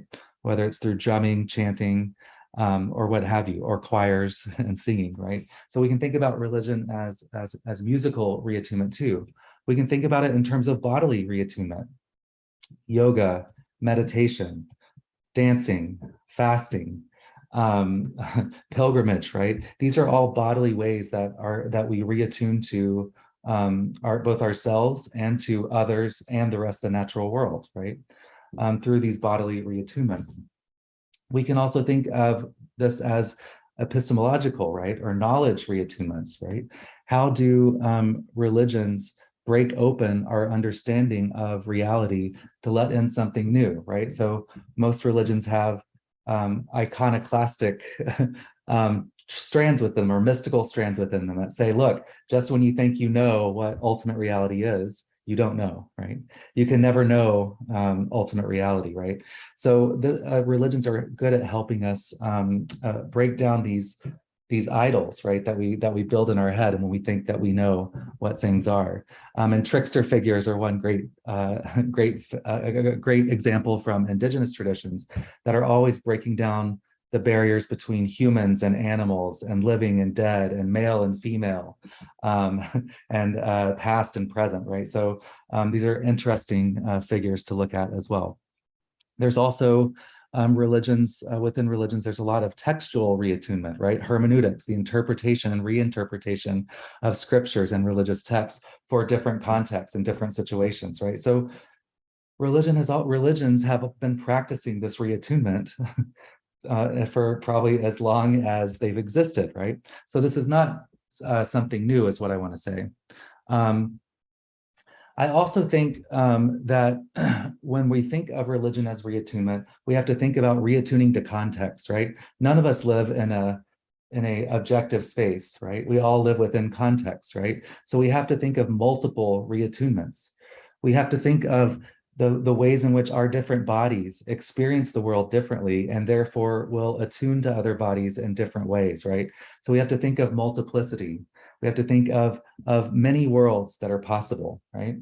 And I think the decolonial theorist Walter Mignolo has talked about this very well in his work with the Zapatistas. He says, you know, we're not trying to build a single world. We can have many worlds, right, that we're working towards. But at any one time, these multiple worlds make up the planetary, right, the whole planetary community, right? So that's just to say we don't have to come to a single sort of decision and attunement towards the world, but there will always be multiple ways of tuning into the world. And so what I would say is that in our context, right, which the first two speakers talked about a little bit, a context that is marked by globalization, the increase in speed of communication, transportation, and production technologies, and climate change, right? In this context, we need to reattune to the worlds that we live in. And so what I want to argue is that one possible common ground for all these different worlds to reattune in is in this planetary context, right?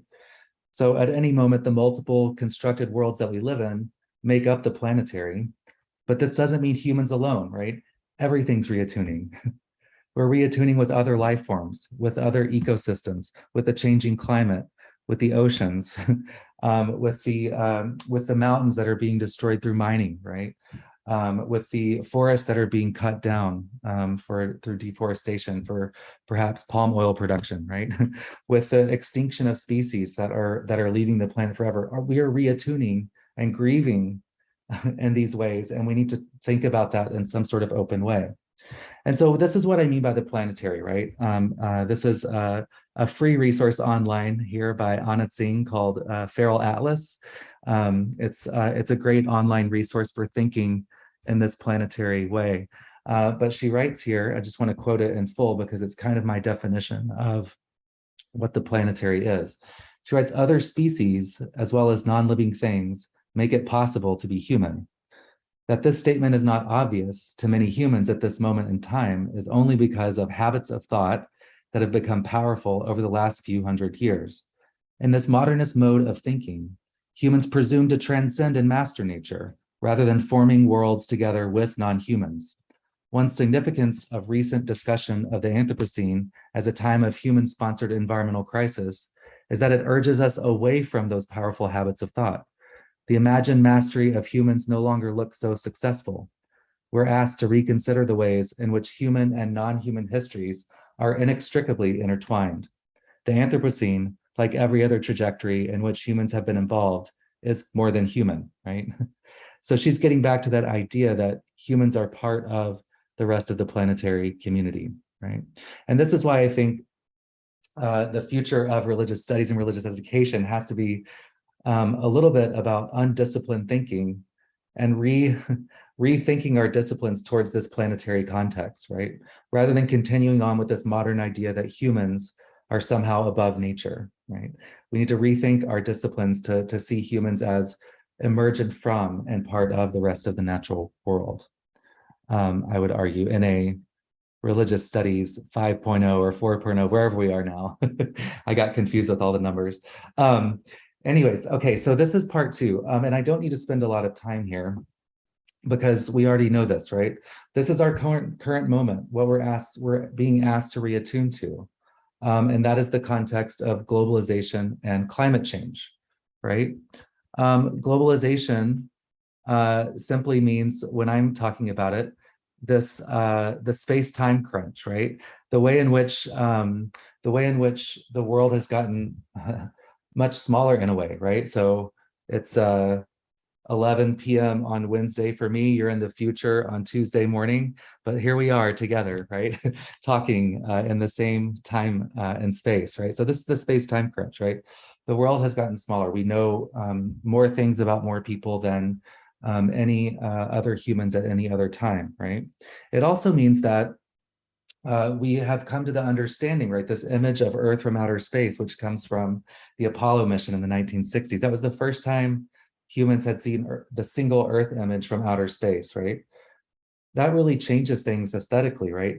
Every single religion, every single culture, every single language, every single history exists in this one planet, right? We're not sort of different universes. We're all existing on the same common planet. So perhaps we can find some common grounds through this planetary imagining of our identities, right? I think globalization also pushes us towards pluralism and multiple truths. I don't need to probably say this in the Indonesian context, but because there's a lot of pluralism, but nonetheless, you know, 2,000 years ago, 1,000 years ago, even 100 years ago, people were mostly born and lived and died within, you know, a 100-kilometer radius, right? Or without ever leaving very far from their home. So it's easy when you have that context. There wasn't TV, or there wasn't the internet. There was barely newspapers, right? Most people weren't literate, right? So it's easy in that context to see how you could think my truth, my religion, my way of thinking is the way, right? But fast forward to now, where we come into contact with multiple truths on a daily basis, multiple religions. We can literally fly across the world. Some, not everyone, of course, but it's possible to fly across the world and be in a different culture and context and history within 24 hours. It's also possible to get on the internet and find out information about any religion or philosophical or cultural tradition that you want to. So it's hard to say that, you know, one of these is universal and the rest must just be less than that, right? So I think the idea globalization changes what truth is, right? To make it sort of more contextual. I think globalization also points out the hybridity of humanity and of traditions, right? So of course now through globalizations, people practice many different traditions all together, right? Some local practices, maybe some meditation over here, but I consider myself, you know, X, Y, or Z, right? Or I do yoga, and then I go to church on Sundays or mosque, right? So that people practice a mixture of different things, but that's always been the case. There's never been a pure tradition. If we want to talk about the Indic traditions, right? Hinduism, Jainism, and Buddhism grow up together, and they've always influenced each other, right? Jainism and Buddhism just break off from the background of the Vedas, which then gets named Hinduism, right? Same with Judaism, Islam, and Christianity. They always have influenced one another, right? And they shape one another. Not to mention the texts from that become the Torah, the Bible, and the Quran draw heavily from ancient Near Eastern Babylonian traditions and Zoroastrianism and other traditions, right? So all of these traditions, even those that we think of them as a single tradition, have always been hybrid, right? But now we're in a position maybe to see that better, that we are all hybrid and we've always been hybrid.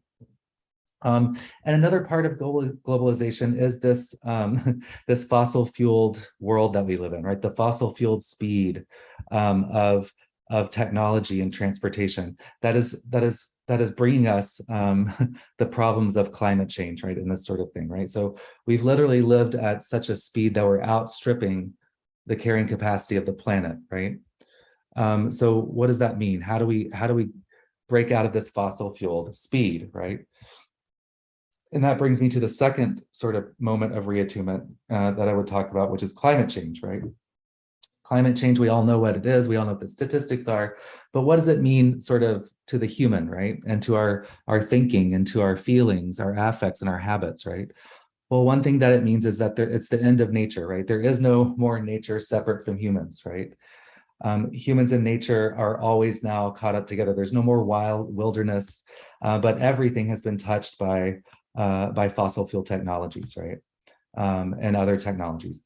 And I would argue that there was never a time when humans were outside of nature and there was just a nature without humans. But anyways, definitely with climate change in the fossil fueled era, there is no such thing as a nature that doesn't include culture, right? So we have to think of humans and nature and technology together, right? Humans, culture, nature, technology. We can't separate those out fully. So maybe this is, after all, the end of human exceptionalism, right? Maybe climate change is teaching us that we're not vice regents, we're not stewards, we're not managers of the planet, we're not in control, right? We can't figure out how to control the entire intersecting ecosystems and climate and of the earth, right? So what does that mean for us? We're part of the planet, not its creator or manager, right? It also means that whatever else we do, we have to move. We can't go back, right? There's no romantic return. We can't go back to some paradisical state, like an Eden or something like this, right? But we have to find a way forward, ahead, that includes a world that is changed and a nature that is changed and humans that are changed by climate change, right? And I think it's also important to remember that climate change reminds us that all problems are wicked, right? And that we should live with uncertainty a little bit more than we do, right? So wicked problems is actually a technical designation for problems that have no single solutions, and for problems that every solution you have creates new problems, right? That are unforeseen. One example of that is a good example is the drive for green energy. Green energy relies on solar powers and wind powers that rely on batteries, which relies on lithium mining. Lithium mining is very destructive, and 90% of lithium mining and refining is done in China right now, right? So this is a wicked problem, right? It's creating more problems, even though we're trying to come up with solutions to fossil-fueled climate change, right? So whatever else climate change means, it means that our future is uncertain. We don't know exactly what's going to happen. We have trajectories, probabilities, but we have to be able to adapt to the different shifts that occur in the coming years, right? And so also one thing that I think climate change means, and I think we've seen this more, is that nature is political, right? Our understanding of nature is political. You have to argue for the type of nature you want. Do you want a nature that is just for humans, like the Industrial Revolution wants and many people want that are in corporations? Or do you want a nature that is for the rest of the natural world, right? We could continue to create both of those natures, but we have to argue for, and the public sphere, about what types of nature we want. I personally want to see a nature that provides flourishing for a larger part of the planetary community than just some human beings, right, than just the 1% of human beings that are going to benefit from the most from the plundering of the rest of the resources of the planet, right? So we've also been through, recently the pandemic, right? So I think that we also have this this very real example that is not disconnected from climate change and environmental degradation, right? These zoonotic diseases that are spread from other animals to humans as a result of warming climates, but also as a result of habitat destruction, right? So, so I think that the pandemic offers us a moment to reattune to the world in which we live, right? So there's a great this is at least in the context of the U.S. during the pandemic, right? There was a lot of highlighting of the cracks in American politics and economics and cultures, right? So you had the Black Lives Matter movement saying, I can't breathe. The treatment of Black people in the United States is unacceptable. You had the women's Me Too movement saying sexism is not acceptable anymore in the workplace and I won't stand for it anymore, right? I can't breathe in the workplace, right? You had pipeline activism, right? That from Native American people saying it's not acceptable for corporations to just use our land as a resource anymore, right? We can't breathe anymore in our own lands, right? You have also the COVID victims, right? That literally can't breathe, right?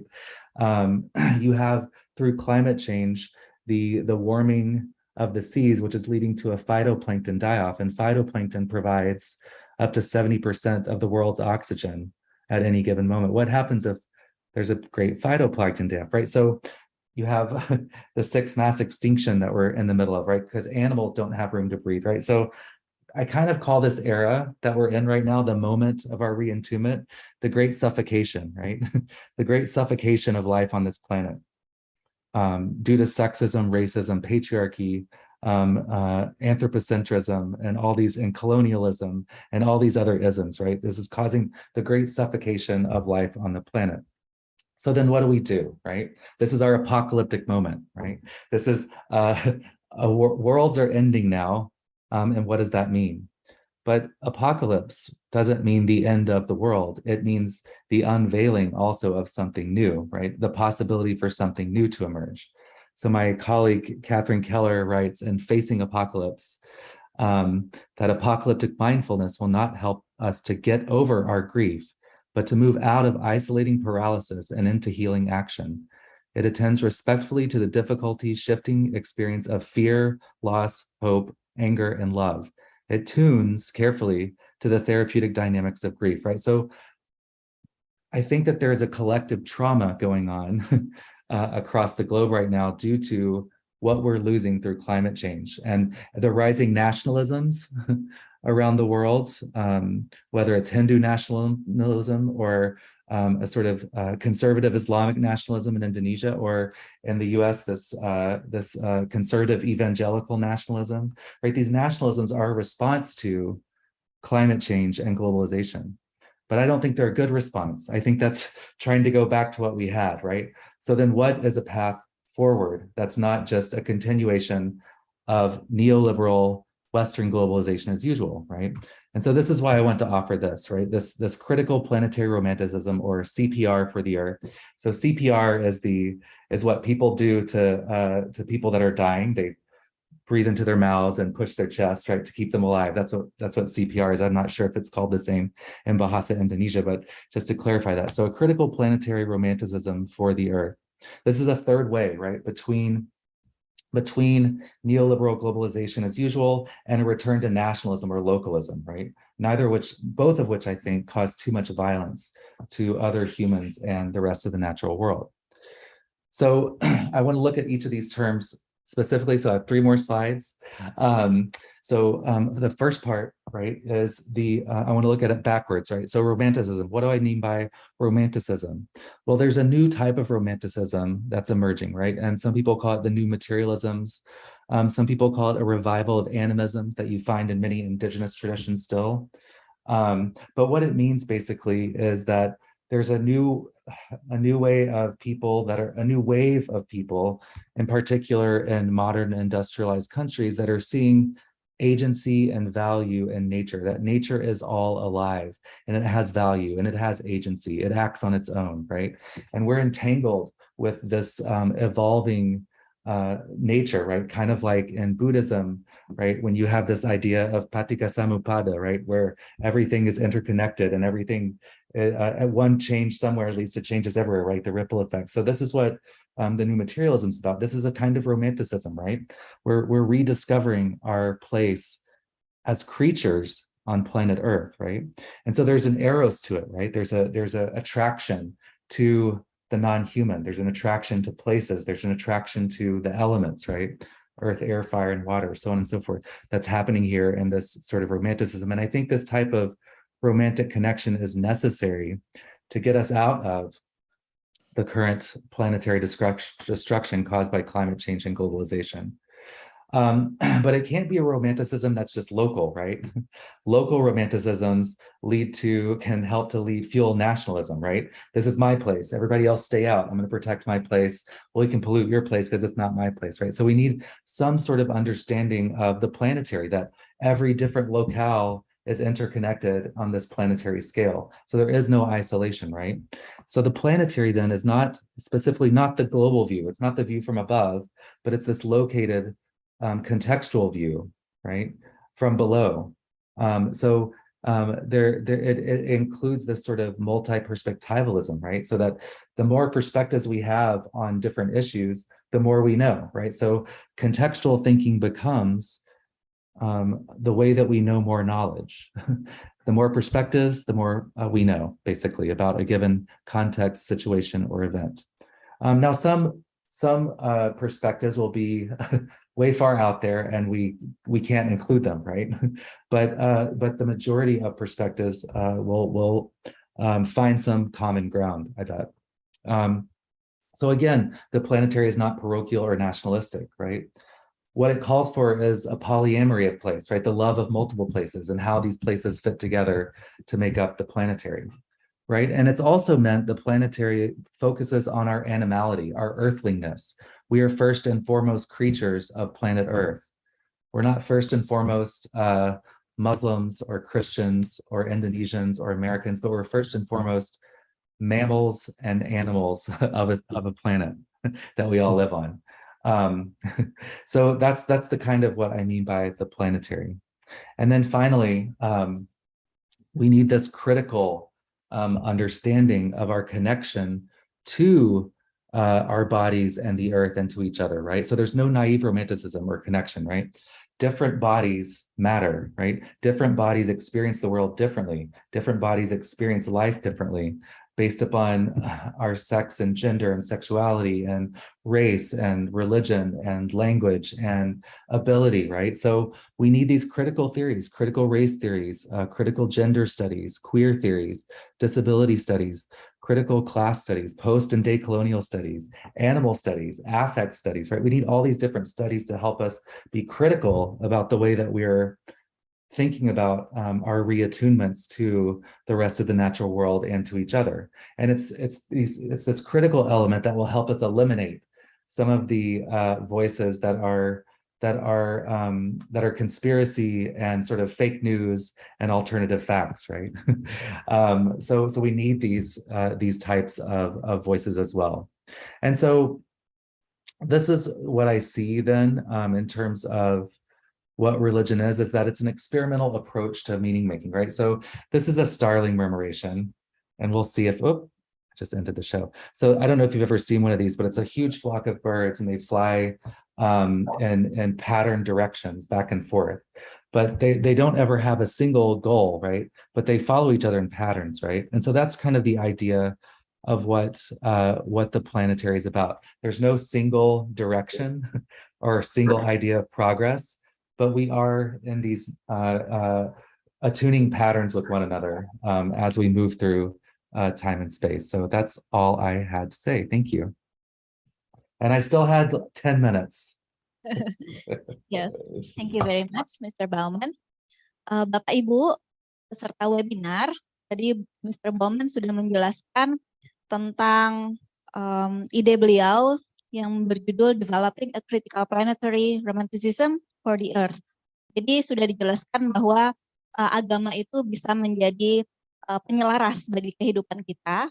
Tadi sudah dijelaskan juga bahwa keadaan saat ini bumi ini sedang sakit begitu dengan adanya globalisasi, lalu ada global warming, lalu berbagai isu-isu lainnya yang disebabkan isu-isu lingkungan yang disebabkan oleh kehidupan modern sekarang. Dan beliau menyampaikan semacam ide atau solusi begitu yang disebut dengan critical planetary romanticism, yang di dalamnya ada konsep bahwa semua makhluk di bumi itu memiliki makna, jadi tidak hanya manusia. Kemudian dijelaskan pula bahwa hal ini penting untuk dilakukan agar kita bisa memiliki kehidupan yang lebih selaras lagi dengan alam. Baik, thank you Mr. Bauman. Now, entering into the discussion session, and I can see that there are a lot of questions in the chat box, and let me pick the most intriguing ones. So there is a questions from siapa tadi?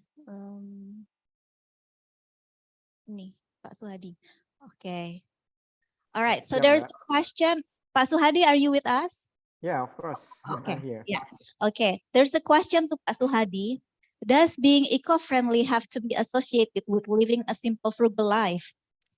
It is commonly known that the price of eco-friendly products are relatively higher. For example, organic silk fabric is more expensive than, let's say, satin, the polyester version of silk, or organic food is pricier than non-organic food. So it's related to your pictures that you share about people growing their own food. Yeah, please. Yeah, thank you for the question. That's really not easy in terms of practicality. And yeah, that's not easy also to deconstruct or reconstruct our mind if we use the standard of economic.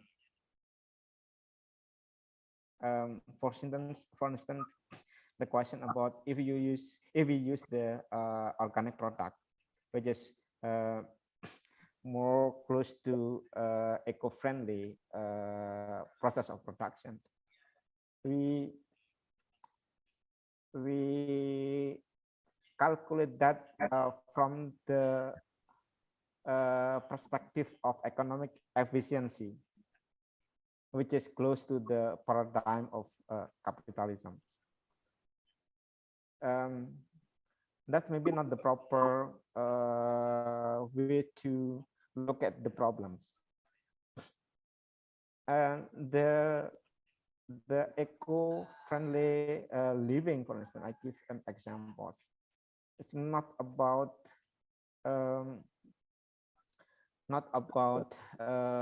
price, but that's about commitment to live in accordance with the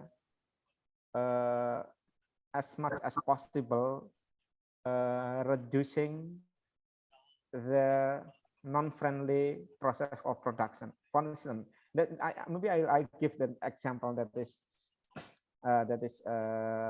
from our daily life. If we use this kind of clothes, that's about t-shirt, about clothing. Of course, the production of a good clothing is higher compared to the more simple one that is cheaper. But if we buy the cheap clothes, we have to buy that maybe in 1 year, 3 or 4, because that's cepat rusak ya. Kalau baju yang ini bukan mahal bukan mahal murahnya, tetapi the idea is bagaimana kita bisa beli simple life itu tidak mahal murah, tetapi we need to reduce that, maybe buy clothing only once a year. Karena production of clothes itu butuh listrik, butuh pohon, butuh ini dan itu. Jadi tidak mesti dilihatnya, jangan gini, jangan secara ekonomik. Kita beli satu baju itu harganya misalnya 200.000, itu dengan kualitas bagus dan bisa we can use that for 3 years. But usually we try to membeli baju, buy the clothes that is cheaper than 100.000, for instance, 100 rupiah, 100,000 rupiah. But we need to buy that for. Jadi harusnya tidak dilihat dengan satuan gitu, tapi cara hidup yang lebih komprehensif. Misalnya gini, kita di Indonesia itu hampir semuanya bajunya rapi ya, setrikaannya licin dan lain sebagainya. That's not happen in other countries. People are really lazy to make ironing, because ironing need energy. Our body energy, so takes times. Maybe I would ask to Whitney Bowman whether he ironed his clothing or not, since I stay no, you don't. Yeah, that's also happened to me. Sudah bertahun-tahun saya tidak pernah menyetrika baju saya, because of the consideration of eco friendly living. Butuh energi apa, listrik. Berapa juta orang di Indonesia itu menyetrika bajunya dan harus pergi kemanapun harus licin. That's what concern of the mind. Dan kalau Anda itu bisa ngirit berapa megawatt atau gigawatt dalam 1 bulan kalau orang mengurangi, kalau tidak semuanya. Kalau Anda pelantikan menjadi dekan, pelantikan menjadi rektor, mungkin pengen baju yang licin gitu, that's okay. Tapi kalau setiap hari, that's really, in terms of eco-friendly, that's really unneeded. And that's the way of karena ada satu production yang dia diinspirasi oleh Buddha. That's the company that's inspired by Buddhism, Patagona, producing like outdoors t-shirts. It serve dia gini. Anda that's the maaf agak lama ya saya menjawabnya karena ini mengubah pikirannya. Kadang-kadang kita beli jaket itu kan banyak gitu. Di Patagona bilang, Anda jangan beli jaket ini kalau Anda benar-benar tidak butuh. Jadi iklannya malah jangan beli. Do not buy this jacket if you don't need that. Because this jacket one jacket need how many 100 electricity watt, etc. How many trees, how many people produce this one at once. So we have to deconstruct our ideas on capitalism, and that's not easy. But I think Hinduism provide teaching value that's close to the nature. So, but I can really consider that we are really influenced by capitalism way of thinking. So look at that one, and that one from the pragmatic function. It's pragmatic function. Thank you, Mbak. Yeah, thank you, Pak Suhadi. Mr. Bauman, I welcome you to share your view on the question. Sure, and I think all these practices, these individual practices, are important. However, I don't want us to get into the habit of becoming eco-pious, right, and blaming each other. So I'm more ecological friendly than you are, you know, this sort of thing. Because the real structure, the real thing that we want to change is something that's going to take governmental change, right, and economic change, right, because it's really Pertamina and international corporations and these sorts of things that are the problem. It's not individuals ironing or driving a motorbike or eating beef, right? That, I mean, of course, all these things matter, right, as an individual ritualistic practice. But I think the real problem is these global connections of international corporations, right? That we have the only power that we have against them is through political power. Okay, so this discussion is closely related to another questions from Raisa. So she said, I've watched a documentary that says that more than 60% of natural damage is caused by big companies' waste. So the things that we do to protect our environment, such as using stainless straw, tote bags, etc., don't have a significant impact on our environment. Based on the research, how does the school or us as humans respond to the data from your point of view, and to keep encouraging people and the students to live an eco-friendly life? Yeah, so yeah, please share your view. Yeah, okay, thank you. Thank you. Yeah, first of all, thanks, Whitney, for the additional critical thing. I totally do agree with that. But criticizing the company is also that's really needed, and we know the problem is basically in the structure of economic, the structure of productions, etc. But since, of course, I also agree with the left religious movements. Like from the Islamic perspective, I know some figure put themselves there, and maybe the idea of holiness and wellness, the integration, the comprehensive movement cannot starting always from one way or the other way. What Whitney mentioned about the individual piety, ecological piety, and learning from religious traditions.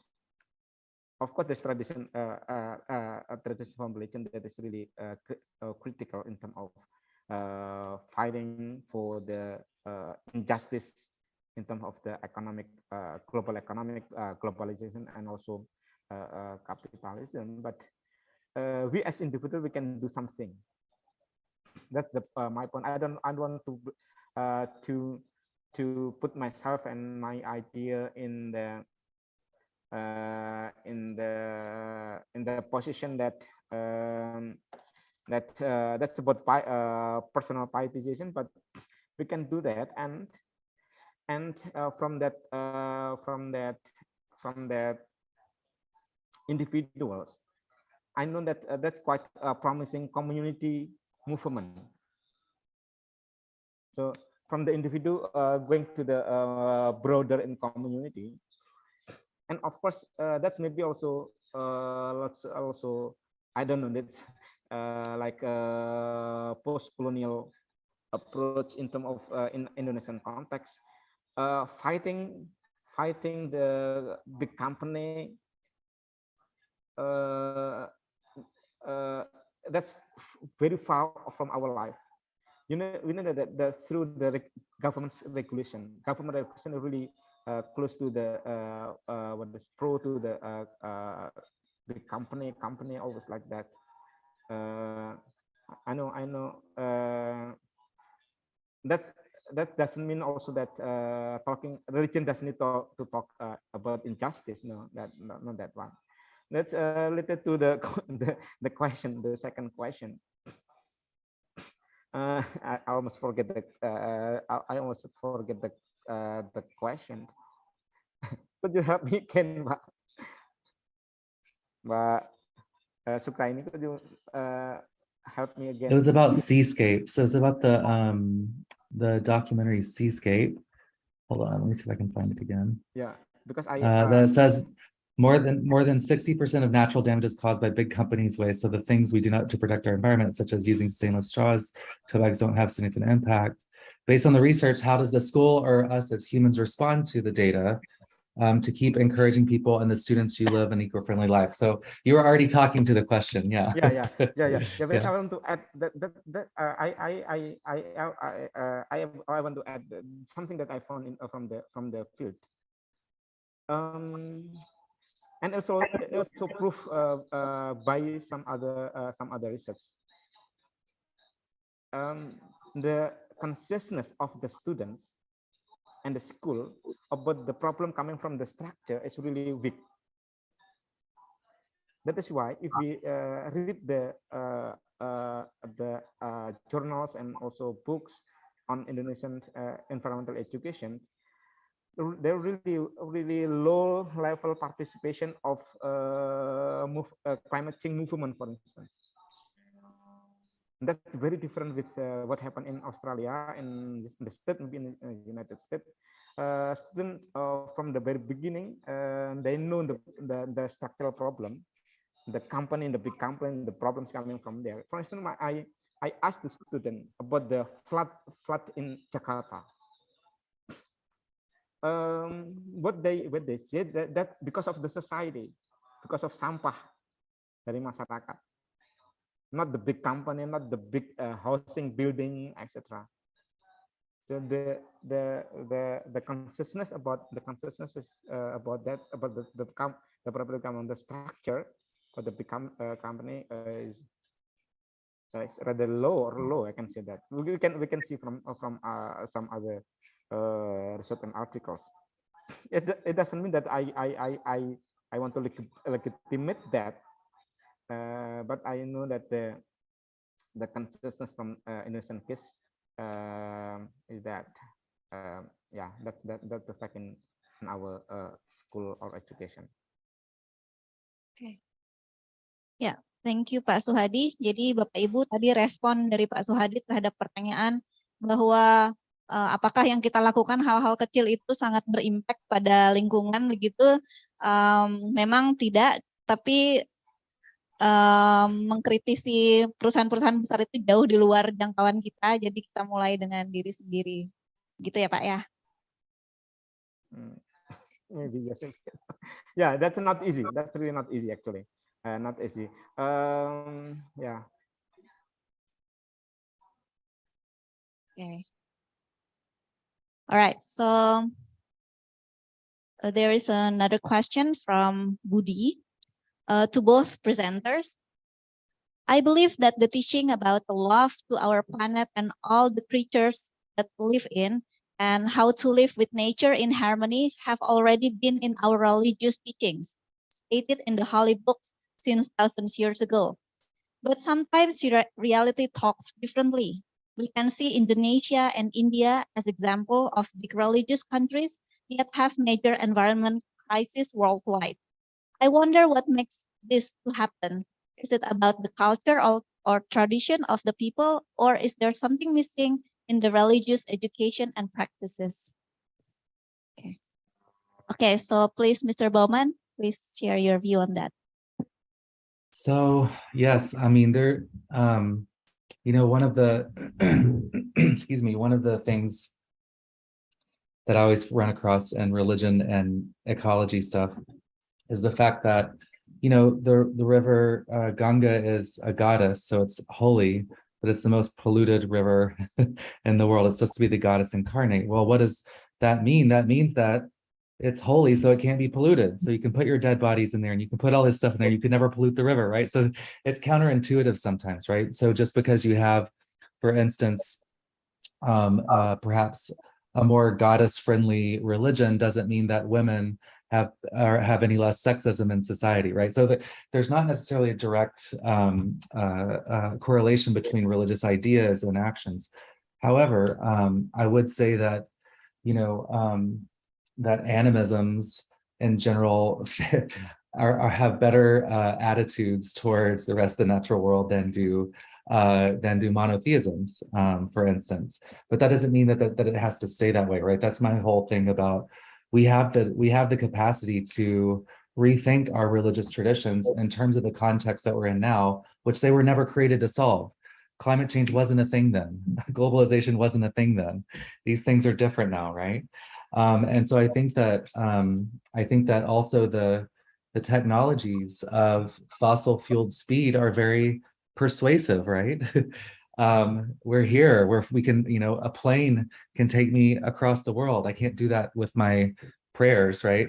I can't do that by walking, right? So like the technologies of this modern world are very persuasive, right? And so of course we find ways to even ignore what religions might be telling us in order to participate in this fossil fueled sort of globalized world. So I think religions have a role to play, although they're not the only thing, right? They can help, but they can also bolster bad environmental practices, right?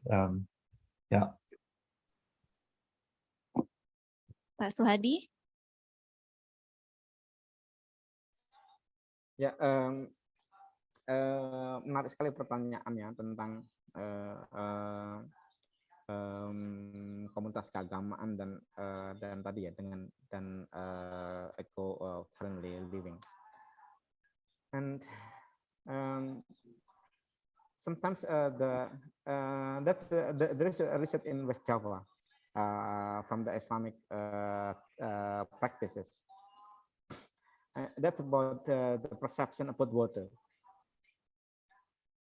whether water is clean, because it is actually very highly polluted by the garment industry because of the coloring process of clothing garments. People there, Muslims, still use that for wudu, for water purification, for before prayers. To some extent, it is supported from the classification of water in Islamic perspective or Islamic law perspective, about pure and clean. This is differentiation between pure and clean. Religious practices use for ritual using the term pure water, not the clean water. So now at least we know the gap between what we perceive as clean and what we perceive as pure from religious and from non-religious perspective.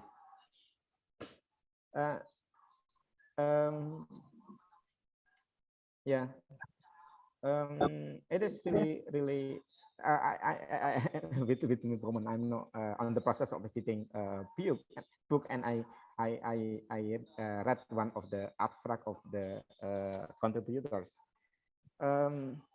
Actually, we know have a technology and we have money actually,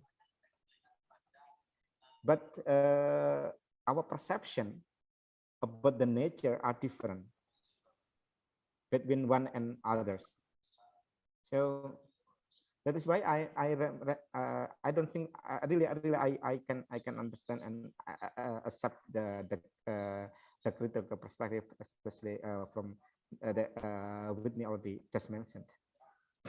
But I'm optimistic from the religious community perspective. Actually, we have because religions deals with one among others deal with the perception, including changing the perception of the people and the jamaat. I believe that religion can contribute to things to recreate the connection of human and non-human, human and nature.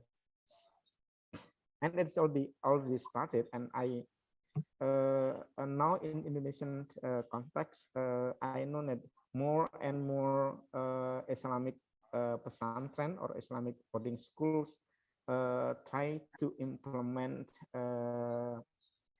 living in accordance with the eco-friendly. Of course, it doesn't overcome the whole problem of ecological crisis, but we can do something.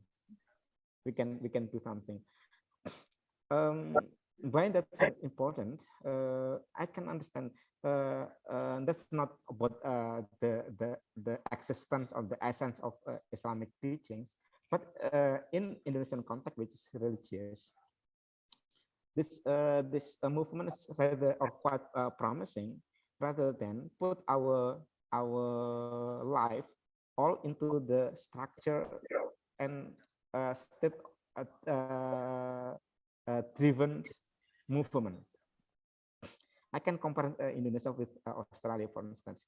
Australia is really well managed in terms of garbage, in terms of eco this one and that one, standard this one and that one. But it is really state driven. But in Indonesia, we know that our government, our state is very corrupted, and that's why society and civil society, one among others coming from religious society, we can put our optimistic, not of course not 100%, but that's rather quite promising actually. And now the movement coming there, coming from that side of society. And of course, Institute Agama Hindu is really a promising community to participate in that. Thank you, Mbak. Thank you, Pak Suhadi. Ya, tadi Bapak Ibu penjelasan tentang kenapa kita sebenarnya sudah diajarkan dalam ajaran agama masing-masing untuk menjaga keseimbangan dengan alam, tapi pada prakteknya tidak seperti itu karena juga ada beberapa aspek. Baik, there's a question from Veronica to, I think it's to both of the presenters, but to Mr. Baumann first. The modern society now live in fast-paced mode where everything needs to be as efficient as possible. Do you think that the pandemic may have been a silver lining in slowing down the pace of human life? How does that affect the ecology of the earth? Yeah, I think it's a mixed bag, right? It depends on where you are during the pandemic. For first responders and essential workers, it was really awful. For they were really busy. I know for a lot of business owners in Bali, it was really awful too, because there was 2 years of no, so I think I wouldn't want to say that all of that was worth it. But I do want to say that there was, a slowing down of the fossil fueled world. So people, for instance, in the US didn't commute as much, right? And so as a result of that, there was less noise pollution, and people noticed that there were more birds, and that the people started to notice that more different types of urban animals, right, than they had before. There was a seismologist, a geologist in London, who was doing research on the seismic activity that was caused by London rush hour. And it was something like a 2.5 on the Richter scale every day, in the morning and the evening, with all the people stopping. And then, of course, during the pandemic, there was nothing, right? So that has to do something to the below the ground, right?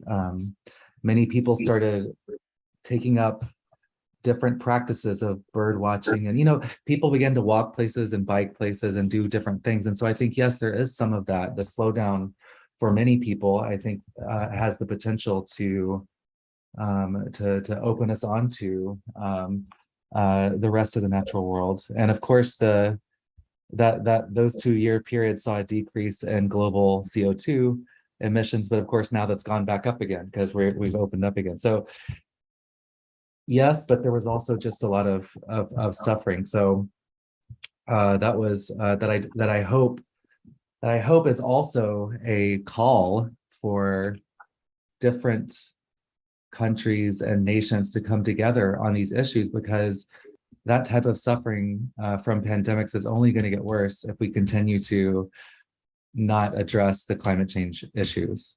So hopefully there was some awareness of that as well, but that remains to be seen.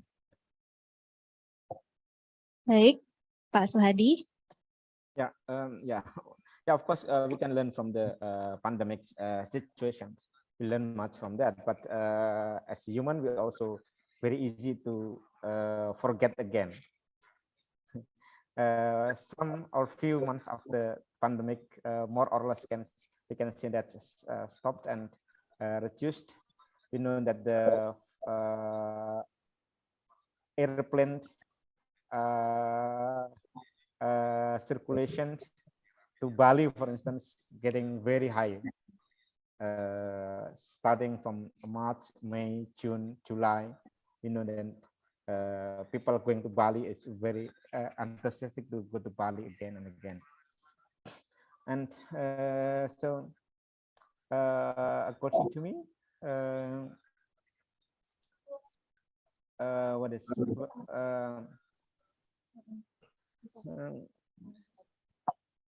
living in slower way,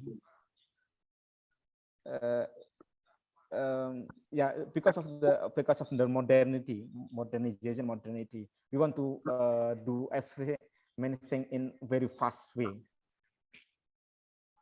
So learning from the asceticism within Hinduism, for instance, and also asceticism within Islam, how to manage life is calm, more and more calm.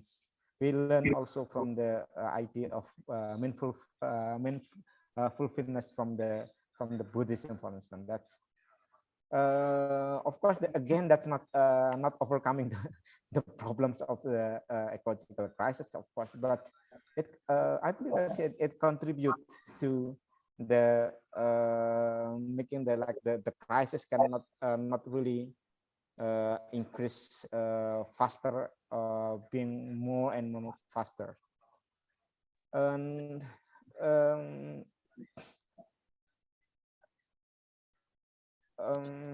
that's and we can learn that education actually can and contribute to that, to the process of changing the concept of time, for instance. I was just going to add to that just reminds me that you know, I mean, how many of you on this Zoom could live your life and earn money and get ahead in life without a cell phone, without a motorbike, without your computer that you're watching, right? See, so we're interpolated into this fast-paced thing, and we have to participate in it in order to make our own living, right? So it draws us in, of course, right? I come from a family of farmers, but I haven't been a farmer in a long time. So, I have to make my living some other way, right? and usually in the types of jobs, right, that we have, whether it's in this academic world, it's all looped into this fast-paced fossil fuel world, right? If you don't go to conferences and go get your research done, and then you'll get behind and you won't get a job, and so it encourages us, right? Yeah. That's a part of our life now. I can also close my eyes about that, but yeah, maybe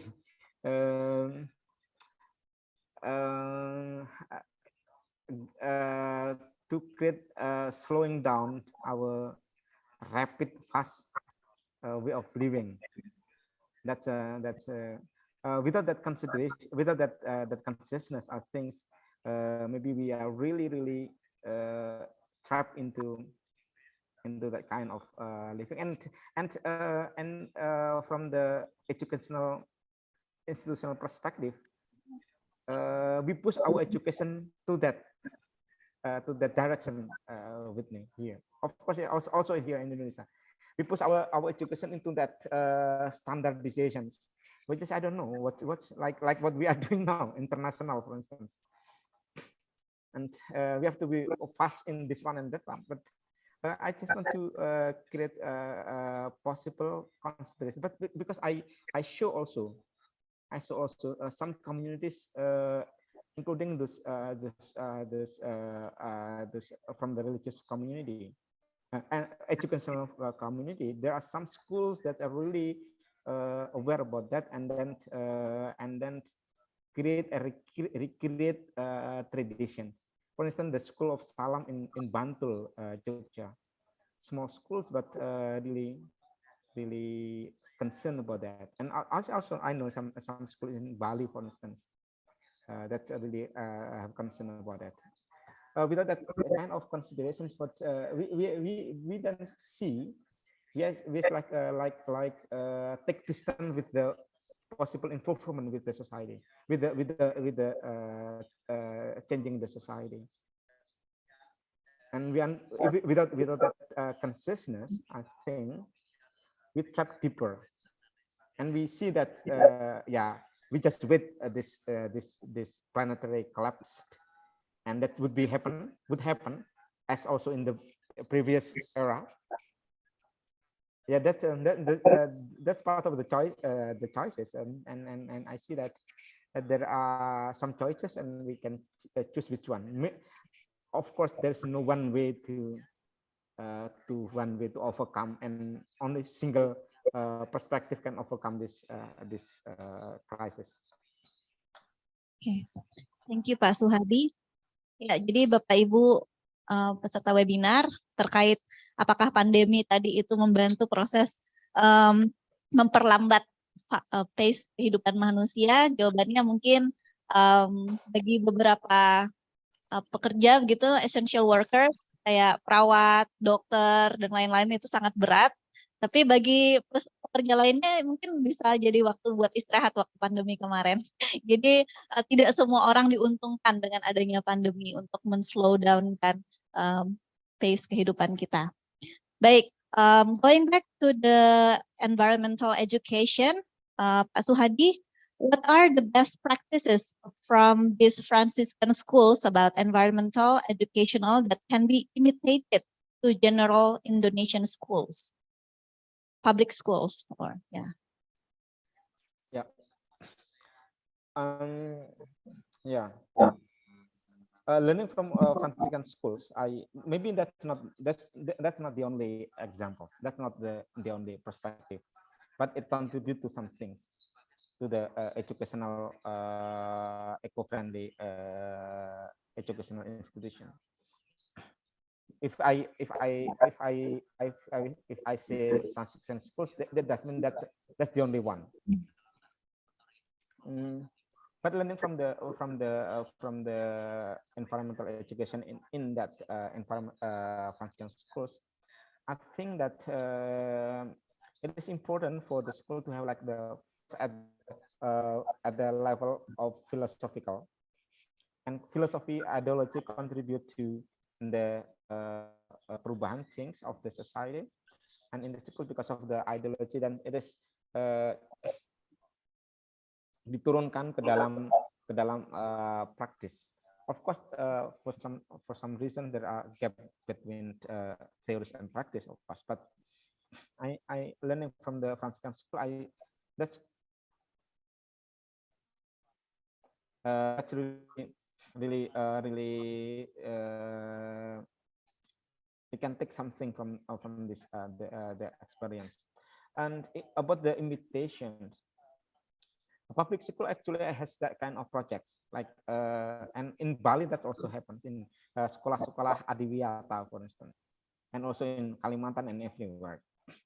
But because of the way of thinking within the adiwiyata schools in Bali, in Java, and everywhere, that's about keindahan, beautifulness of the society, of the school, rapi, tertata, bersih. But that's not the ecological perspective actually. And if I have a look, observe adiwiyata schools by the government, itu taman lalu dibikin semen, dicetak ini rapi, bersih. Ya, bersih is part of the eco-friendly, but that's actually misleading. And I went to one pesantren in West Java. This small pesantren, and the pesantren looks like not really bersih. But the idea that developed by the pesantren is maintaining ecodiversity of trees surrounding the pesantren. That's eco-friendly rather than for instance, the Adivyata schools, for instance. So learning from we have to have like a good understanding first about the about what do we mean by eco-friendly. Otherwise, we are misleading in terms of it seems like eco-friendly, but it's really going to the not to the directions. I don't think that there's a single concept of eco-friendly school, but we can compare from experiences and then take lesson learned from the practices. There are all these different examples in eco-friendly education research, and now it's growing. And this is IAHN, Institute Agama Hindu Negeri. I think that's also could be like the project for the students of writing MA thesis or PhD thesis or PA thesis on eco-friendly education, for instance, to learn from the practice. Of course, there's no single standard of eco-friendly schools or education, but we can learn from the practices and then create reflection from what happened in the society, experience from the society, and then of course, as religious education, as institutions based on religious values, then we can create reflection from text and then context, from context and then text, etc. That's quite interesting based on my experience. Thank you, Mbak. Ya, thank you Pak Suhadi. Jadi Bapak Ibu peserta webinar tadi sudah dijelaskan bahwa apakah praktek pendidikan lingkungan yang ada di sekolah Kristen, sekolah Francis atau Katolik tadi itu bisa diadaptasi di sekolah lain. Tadi sudah direspon juga bahwa tidak ada standar yang baku begitu untuk bisa mengadopsi, tapi kita bisa mempelajari gitu ya, mengambil contoh apa yang bisa dipraktekkan di sekolah masing-masing. Baik, to Mr. Bauman, there is a question from Cynthia. Talking about religion as reattunement, in Christianity, there is one verse of the Bible which I think is often misunderstood. Genesis 1:28. Be fruitful and multiply, fill the earth and conquer it, and have dominion over the fish of the sea and birds of the air and over the beasts that creep on the earth. So humans often use this argument to be rude to nature. In your opinion, apart from the scriptures of this religion, what should be the main human appreciation to live with other creatures in the world? Yeah, so good question. That's a good example of exegesis and hermeneutics, like interpreting things and then reinterpreting them. So there are a couple of things to look at. I think with that's the claim that a lot of people use to justify human domination of nature. And there's actually a whole body of literature just on that verse, and a very famous article by this environmental historian named Lynn White Jr., who in 1964 said, this is the reason we have an environmental crisis in the modern West, is because of this dominion clause right here. And so, I mean, I think it's more complex than that, but one thing I would say is you have to think about these texts as living things, and as conglomerations of many different oral stories that were written down over time. Think back to when these texts were written. You know, this was probably around 3,000 to 4,000 years ago, when this was an oral story that was then written down. There was no modern medicine. Life expectancy was about 40 years old. Nature was scary. Getting outside of the city wall was always dangerous, right? So of course you would want someone to say, go and tame the earth, right? You know, this sort of thing. But now, what does it mean to be fruitful? And what does it mean to be fruitful in the world today? Well, I think we've done a good job of making the earth for humans, so much so that we've not left enough space for other animals, right? And other plants and other things. Another thing, there's so many other biblical examples too, right? The garden story, right? The garden story is one in which Adam, which is from the Adamah, Adam is just mud creature, from the Adamah, which is the earth, right? So he's this mud creature in a garden, right? That's a much more ecological way of thinking about humans, right? And is created just like all the other animals are. There's the Noetic covenant, right? The rainbow covenant with Noah after the flood, which is with all of creation, right? Not just humans, right?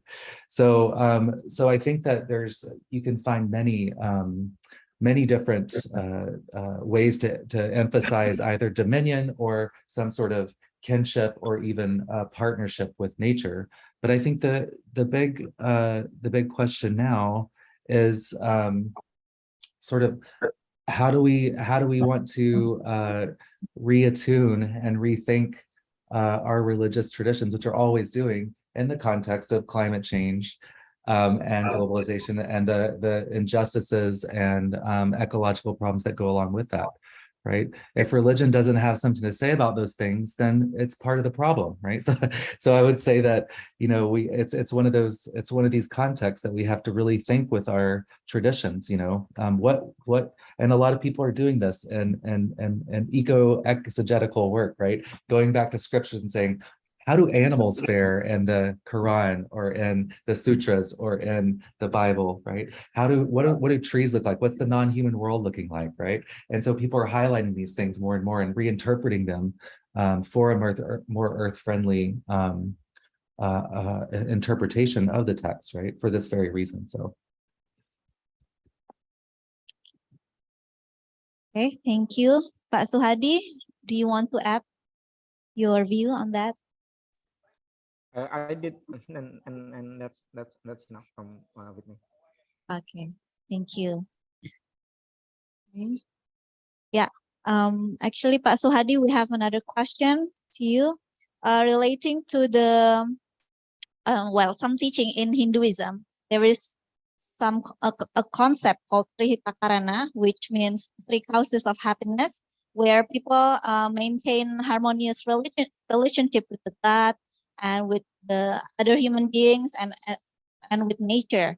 So we know that in every religion, world religion, and even animism and the other belief, they actually teach us about maintaining harmonious relationship with nature. So there is a question here that is it possible for us to do like interfaith collaboration to provide the environmental education in Indonesian education system?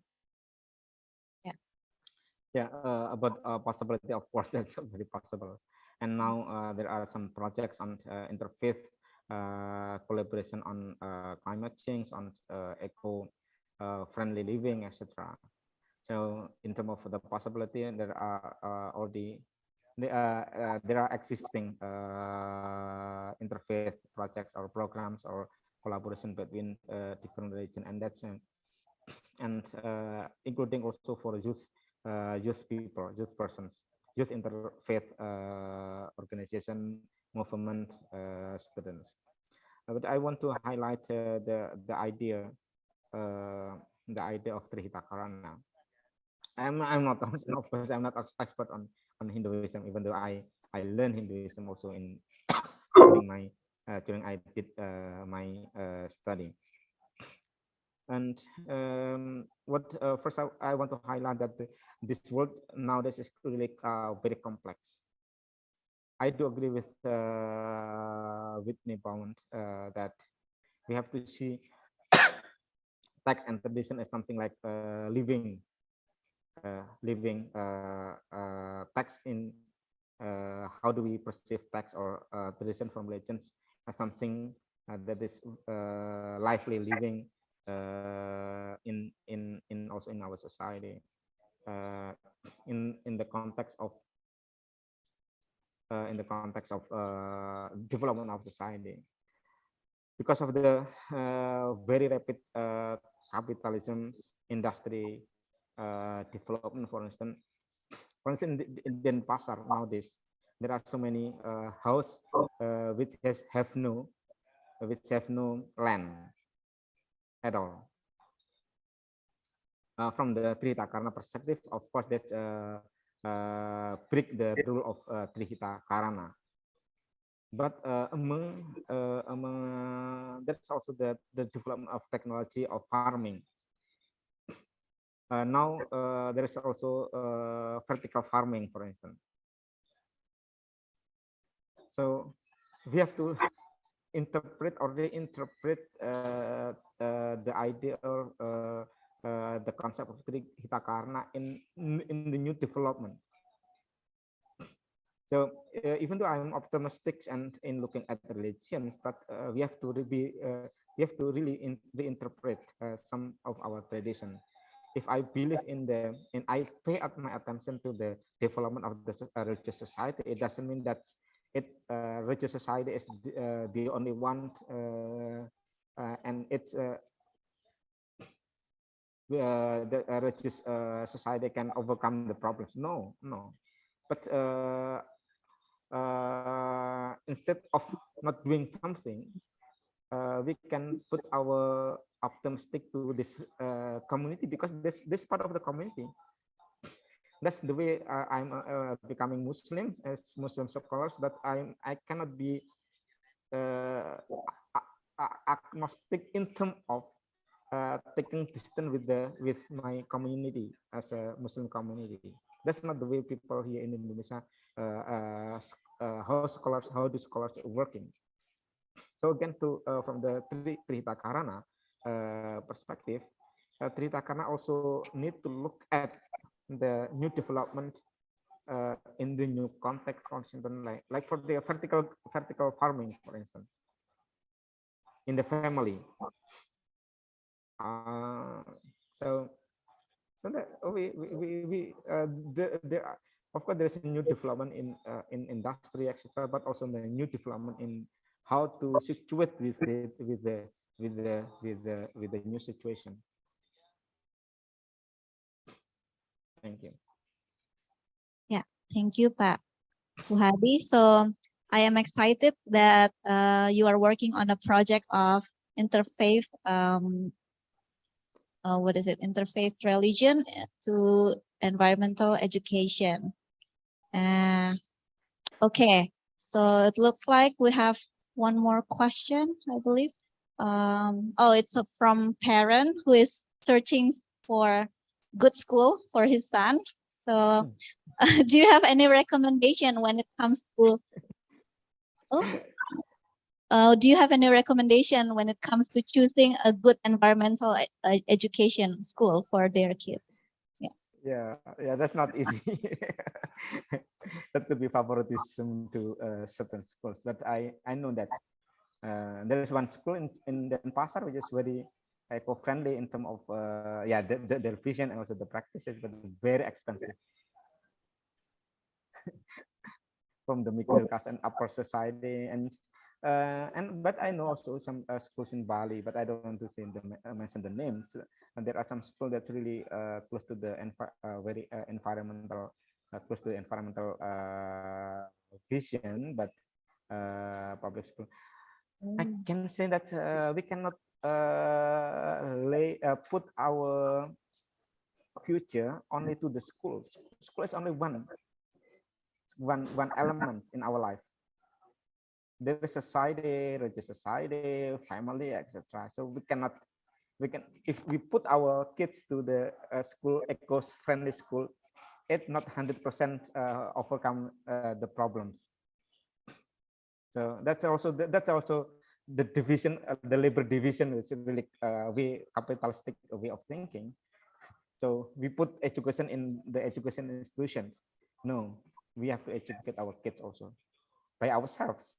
Otherwise, that's a difficulty. That's very difficult to educate our kids in our home, because that's really we cannot.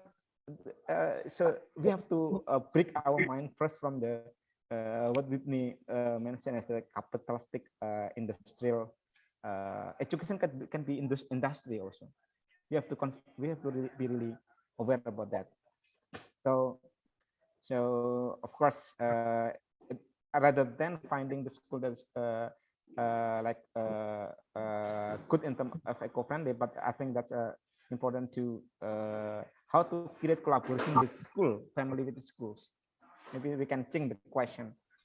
So but the school is up to us, which one is the best for us. But don't forget that if we are concerned about eco-friendly living, how to create collaboration between families with schools. That's the agenda. Okay. To Mr. Bowman, how is it the situation in the US? Whether are the schools eco-friendly, or do you want to share?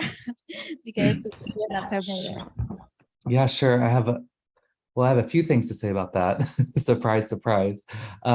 There are a lot of there's a lot of environmental awareness in some of the public schools. That's where I first, in the 9th grade, so I was like 14, took earth sciences and learned about the ozone hole and like the climate. So there, I got really active, but that just depends on the school you're in, right? There's no enforced curriculum, right?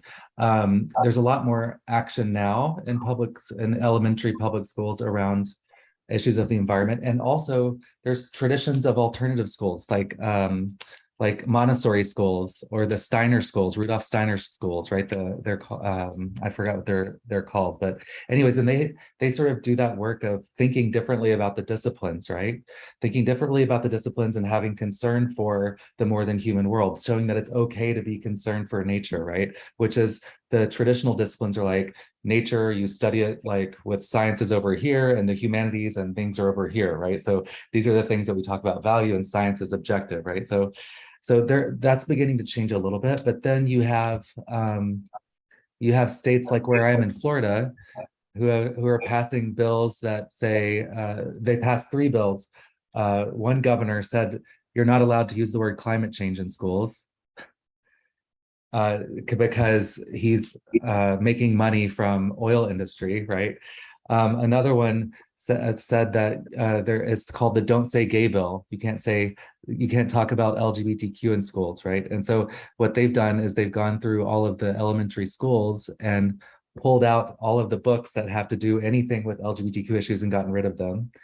And another bill that says you can't talk about the history of racism and colonialism, right? So there's like I was saying earlier, there's a reaction to in the United States, there's in Texas and Florida and conservative states, there's a reaction to this sort of opening up to climate change and global issues and trying to think about justice and this sort of thing, because people want to hold on to their power and have these sort of local nationalistic identities, right?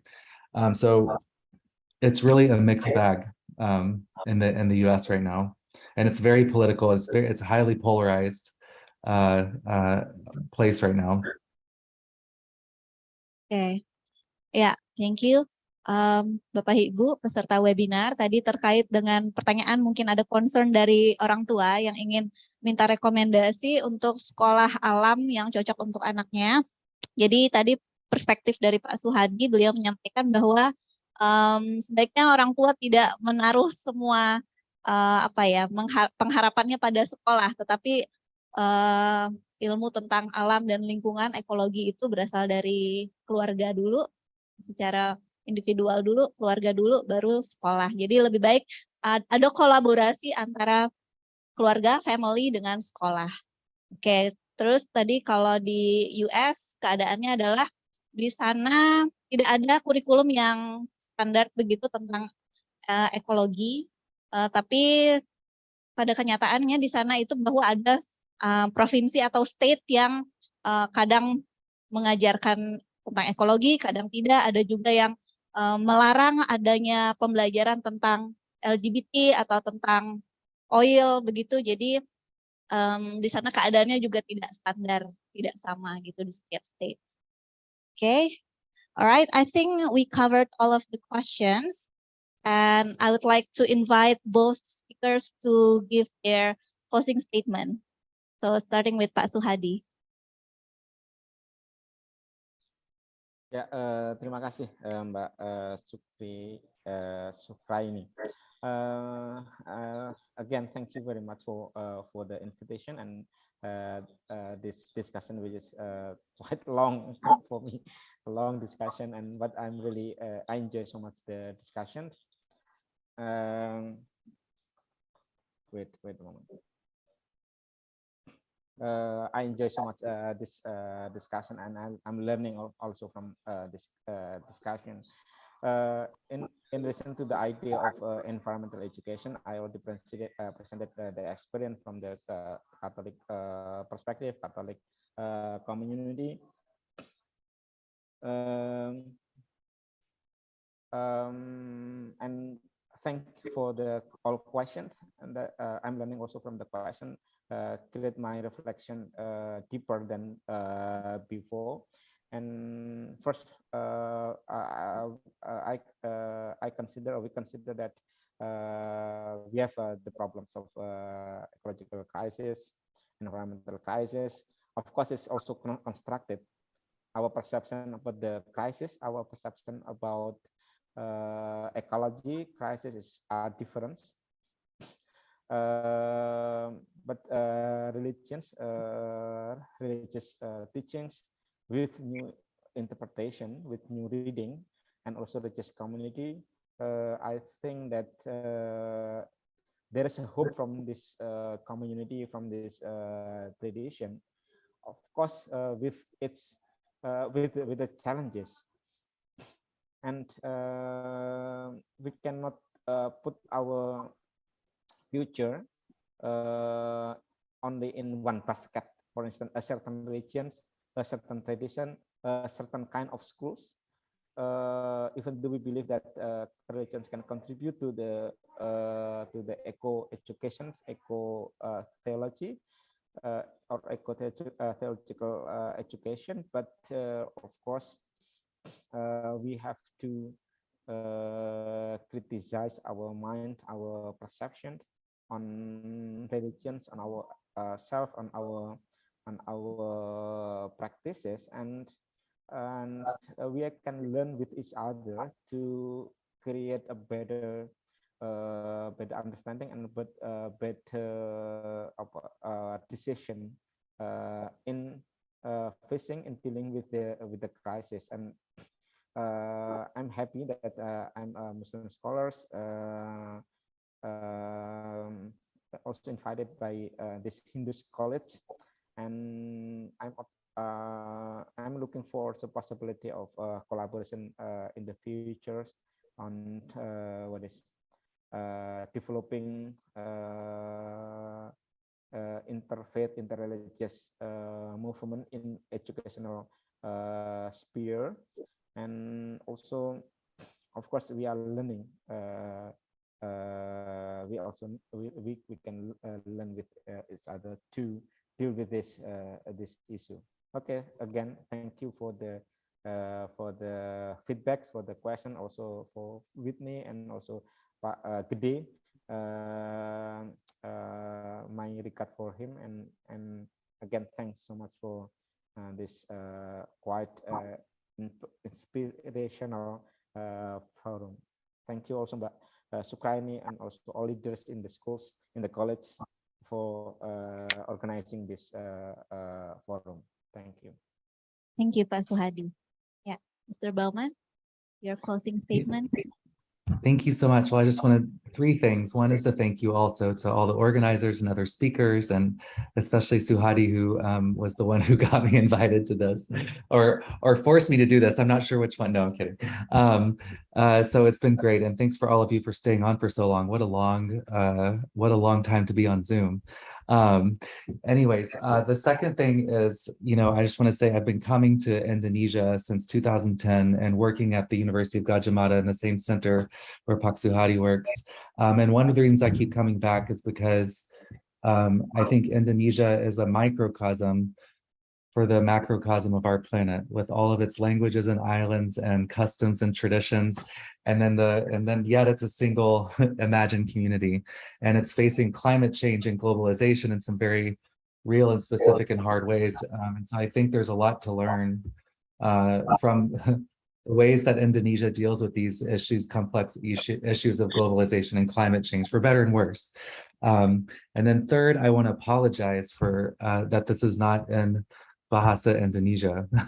This is yet a way in which I need to decolonize myself and learn Bahasa. I've been coming to Indonesia now since 2010. I should know Bahasa. So I apologize for those of you who had to listen to me speak in English. I should be speaking in Bahasa, but thank you so much for having me. I appreciate it. Okay, thank you very much. And ladies and gentlemen, this is the end of our discussion today. On behalf of Institut Agama Hindu Negeri Tapung Kenyang Palangka Raya, I would like to express our gratitude to all of the speakers today for sharing their knowledge and expertise in religious studies.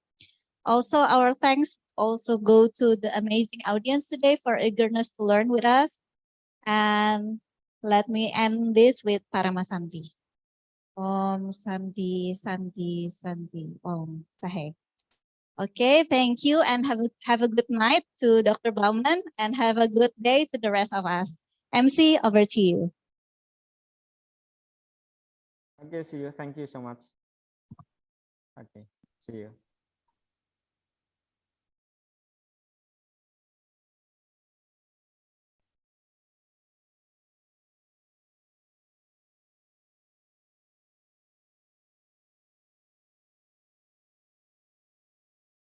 Thank you, Mrs. Ukraini, that has handled the previous session very well and smoothly. Well, ladies and gentlemen, now we come to the closing session. First, let us give thanks and a round of applause to all the invited speakers for inspiring and insightful presentations, which I'm sure fruitful for us. It's a pleasure to have you here. We did enjoy the whole presentation and the discussion. Hope to see you again next time. Besides, we'd like to thank to all the participants who have joined us from the beginning until the end. Last but not the least, let us take a picture. To all the presenters and participants, would you please open your camera and show your big smile? Our operator will screen capture the moment. Thank you. 1, 2, 3. Okay. More. 1, 2, 3.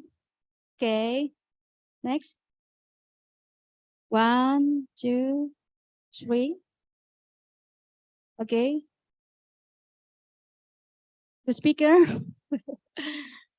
Okay. 1, 2, 3. Enough. Okay. All right, ladies and gentlemen, this is the end of our webinar. Hopefully, we can enrich our knowledge and widen our perspective towards the religious studies in the era of Society 5.0. Hope to see you again in other occasions. Goodbye. Thank you.